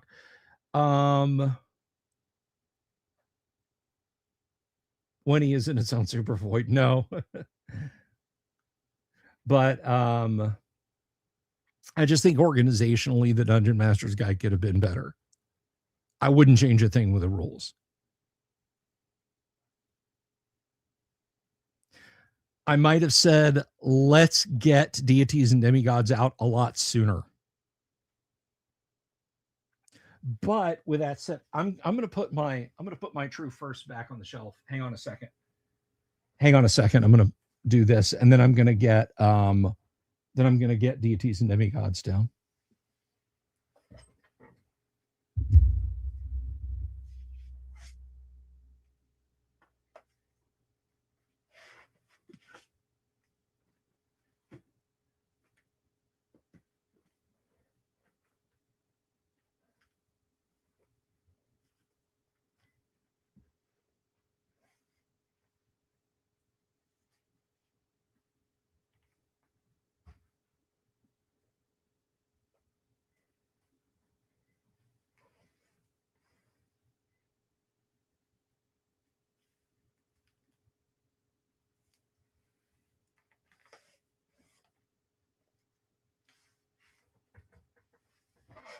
The proper order for your AD&D books on your shelf, by the way, is year published.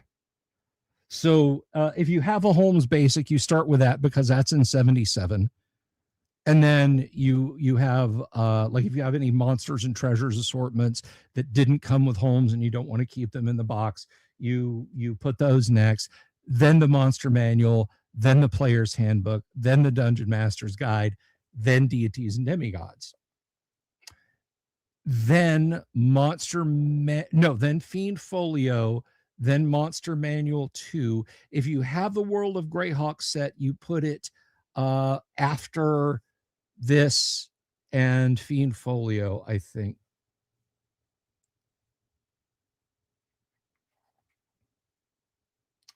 But this is just as an important a book as and regardless of which version, I know it's neat to have the Elric and Cthulhu sections. I know it's neat to have the Elric and Cthulhu sections, but the rules in here are just as important. I hope the stream didn't die.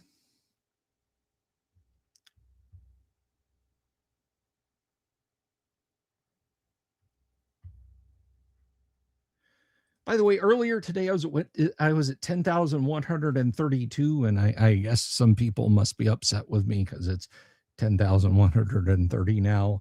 I apologize if I hurt anybody's feelings with my AD&D supremacy. Sorry. But anyway, so but this book is very, very important.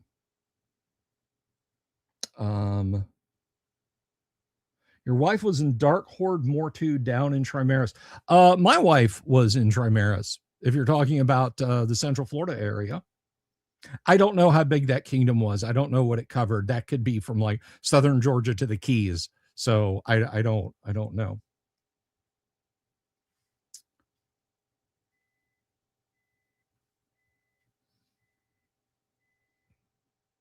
And my imperial measurement system supremacy, absolutely.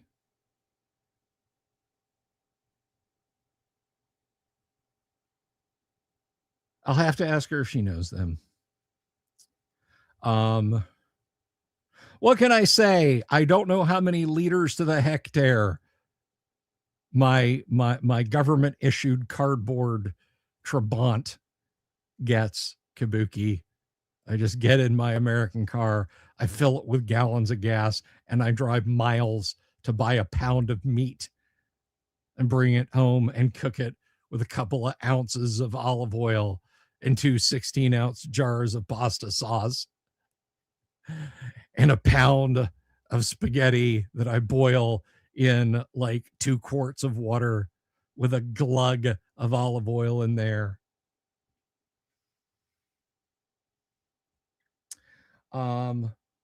But yes, this is an important book because this outlines proper deity, like what your cleric should be doing. This is as much a cleric's handbook as it is a dungeon master's guide to running gods and that sort of things. So important book.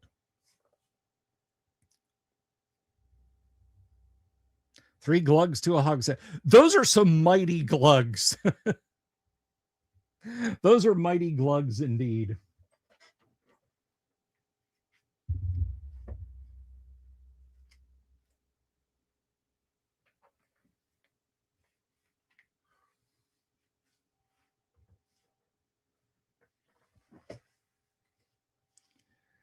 So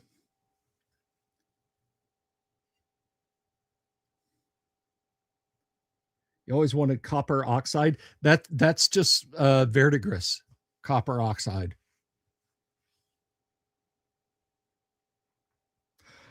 No, Pauper Knight, let me be 100% clear. I went to SEA events because Mrs. the Dungeon Delver was active in the SEA, and I knew I could walk around with a tankard and stop at any fire pit at night and have 6 or 8 beers and just stagger on to the next one.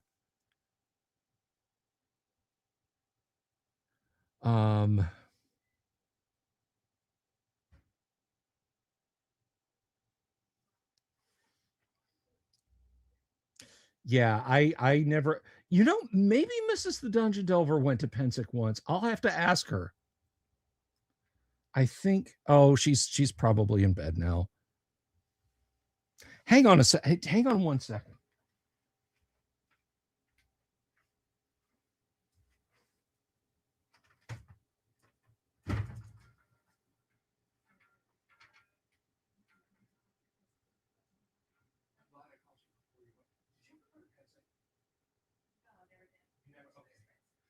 Somebody was in the live stream chat saying they went to they were in Trimaris and they said, "Did you go to Pensick?"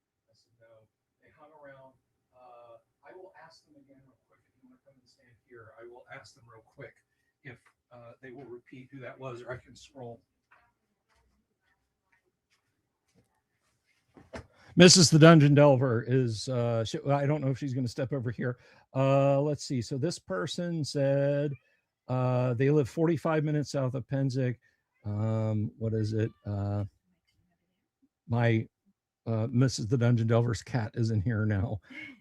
Let's see. Barbarians.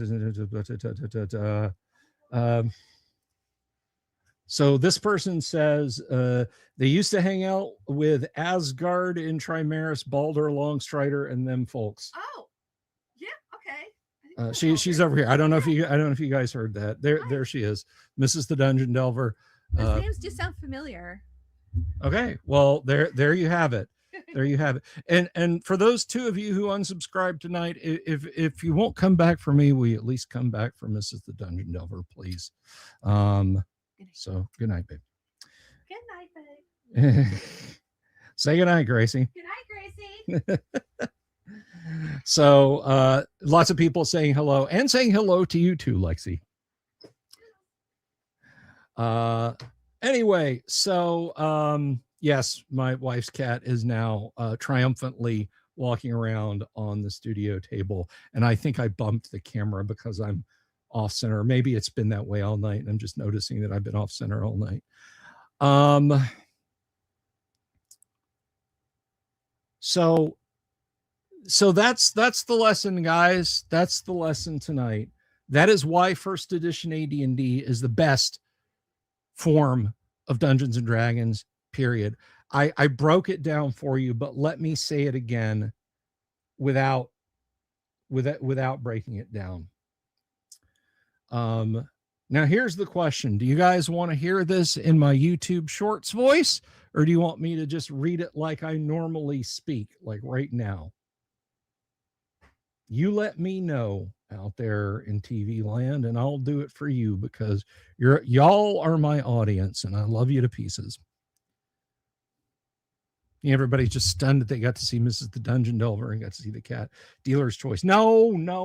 It's audience's choice. I'm here for you guys. Y'all got to make the decision on that one. Okay, Forgetful DM says Short's voice. You people out there trying to make it hard on me. Forgetful DM wants it.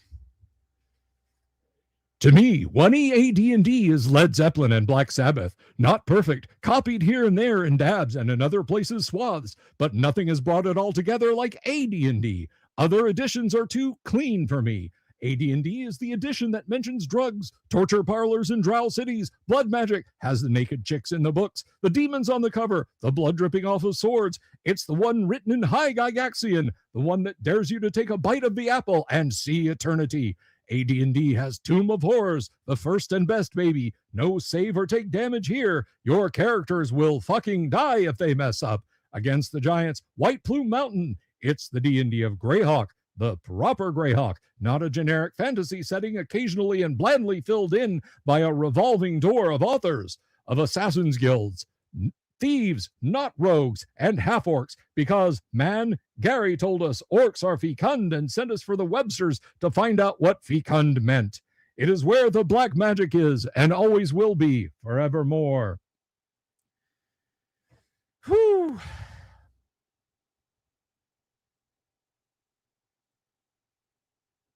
So there you go.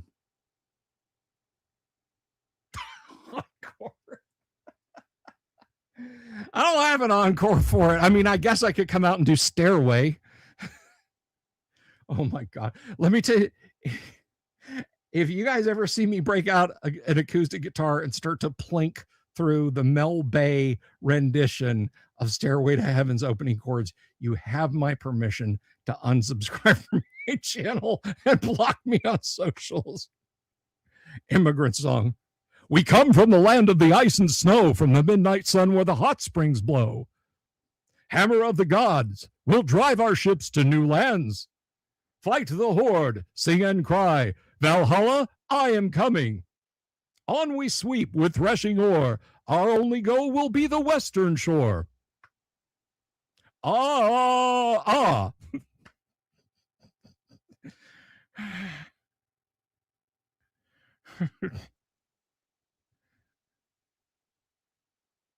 How many rums does that require? None, actually. Whipping post. Oh my God. Do gallows pole. Hangman, hold it a little while. I see my sister coming, riding many miles. Sister, I implore you, take him by the hand. Take him to some shady spot. Save me from the wrath of this man. Only if I stay in character. What character, though? And I could do that. I could do Alex Jones.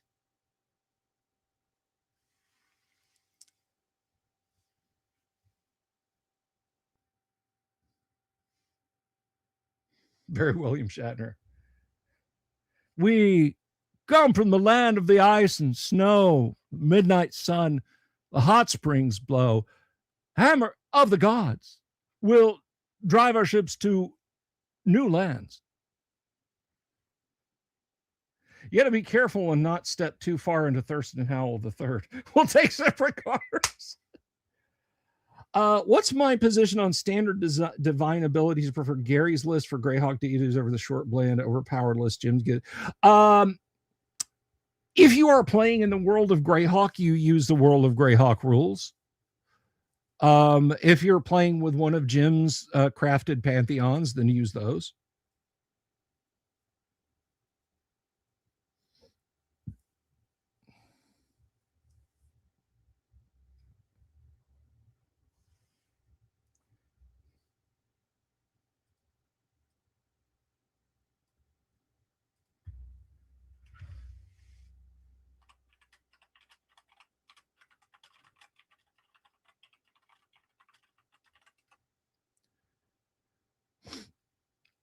I mean, I could even do it as Tucker Carlson if you guys want.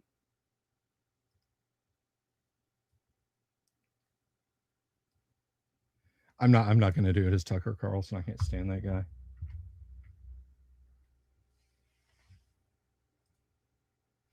I don't even know if I can. I haven't done Tucker Carlson in so long. To me, 20 AD&D is Led Zeppelin and Black Sabbath. Not perfect. Copied here and there. And see, I can't.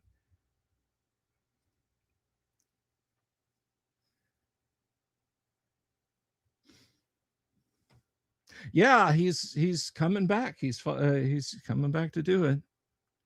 Yeah, no, I don't either.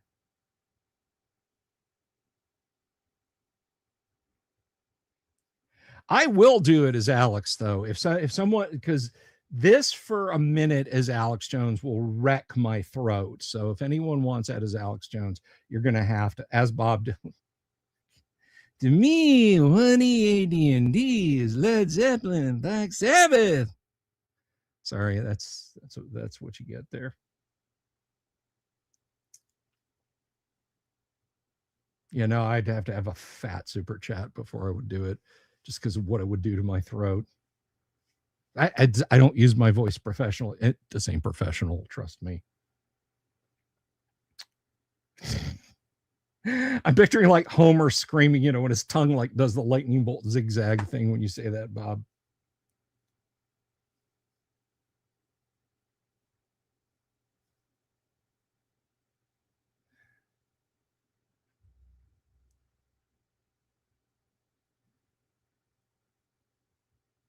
Shatner's Common People is better than the original. You know what? Nothing can touch Leonard Nimoy's Ballad of Bilbo Baggins, though. That's art. That is an art. Oh, yeah. Wilburys.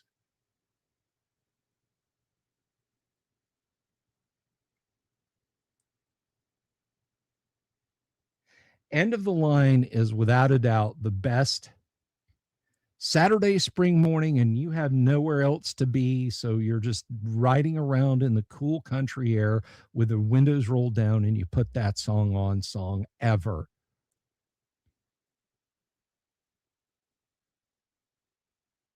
If it has like a second place that you can play after it that's also perfect, Brown Eyed Girl by Van Morrison.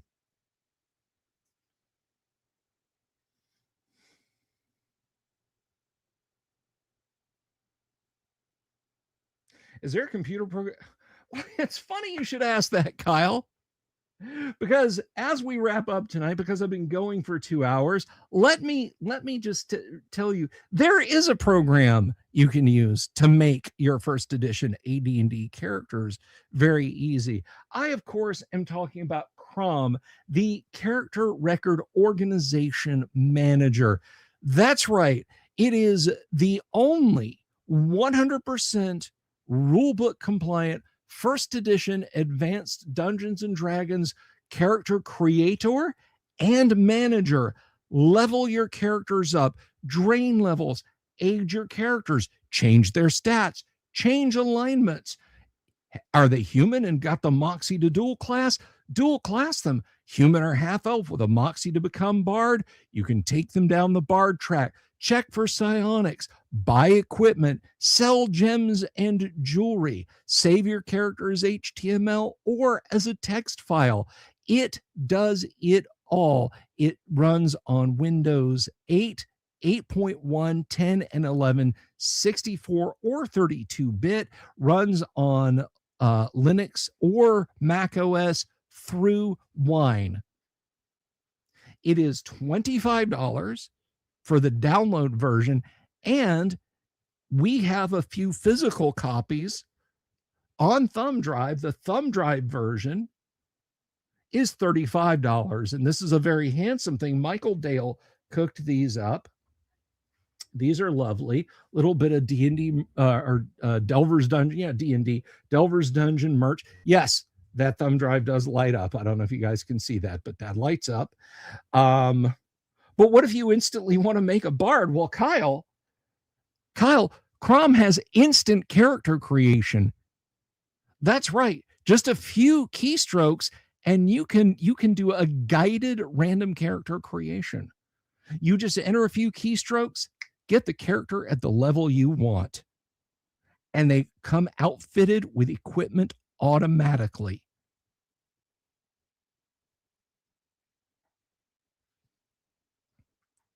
This is the absolute bomb. Alrighty, guys. But yes, if you're interested in Crom, you can reach out to me, drop me an email. My email address is right there. Buy Crom via PayPal, bsylvia@gmail.com. And you can check it out. I will be back tomorrow night. We're not quite ready for our Gamma World game. We have 4 players. I want to get at least a couple more. And one of those players, Scooter for Mike, can't be here until a couple of weeks from now anyway. So it'll get me going. Yes, you can get my program, RPG Grandma. You know how to get a hold of me. So yeah, tomorrow night, I don't know that we'll be playing, but I will be here. I will hold forth on anything you guys want to talk about. Maybe we'll get a guest. I don't know. We're just kind of footloose and fancy free. There, of course, will be a YouTube short tomorrow. Guys, if you haven't already, please click the subscribe button. Please click the bell icon for notifications.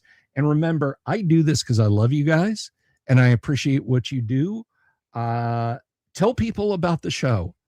If they love classic TTRPGs, if they love first edition AD&D, if they love live plays, oh, that's right. You're the one who got it running on Steam through Proton. Then please point them at the show and say, hey, check this guy out. He's pretty cool, because you guys are pretty cool. And now I'm going to leave you in the loving, warm, comforting embrace of one of my best friends, Mr. Owlbear. Peace. Good night. Love you all. Have you seen my Owlbear?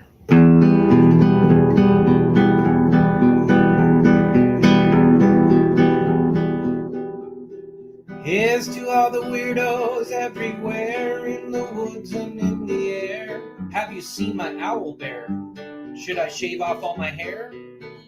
Bobs are all around, some live in tunnels underground. Some are fat, some are rich, some are sleeping in a ditch.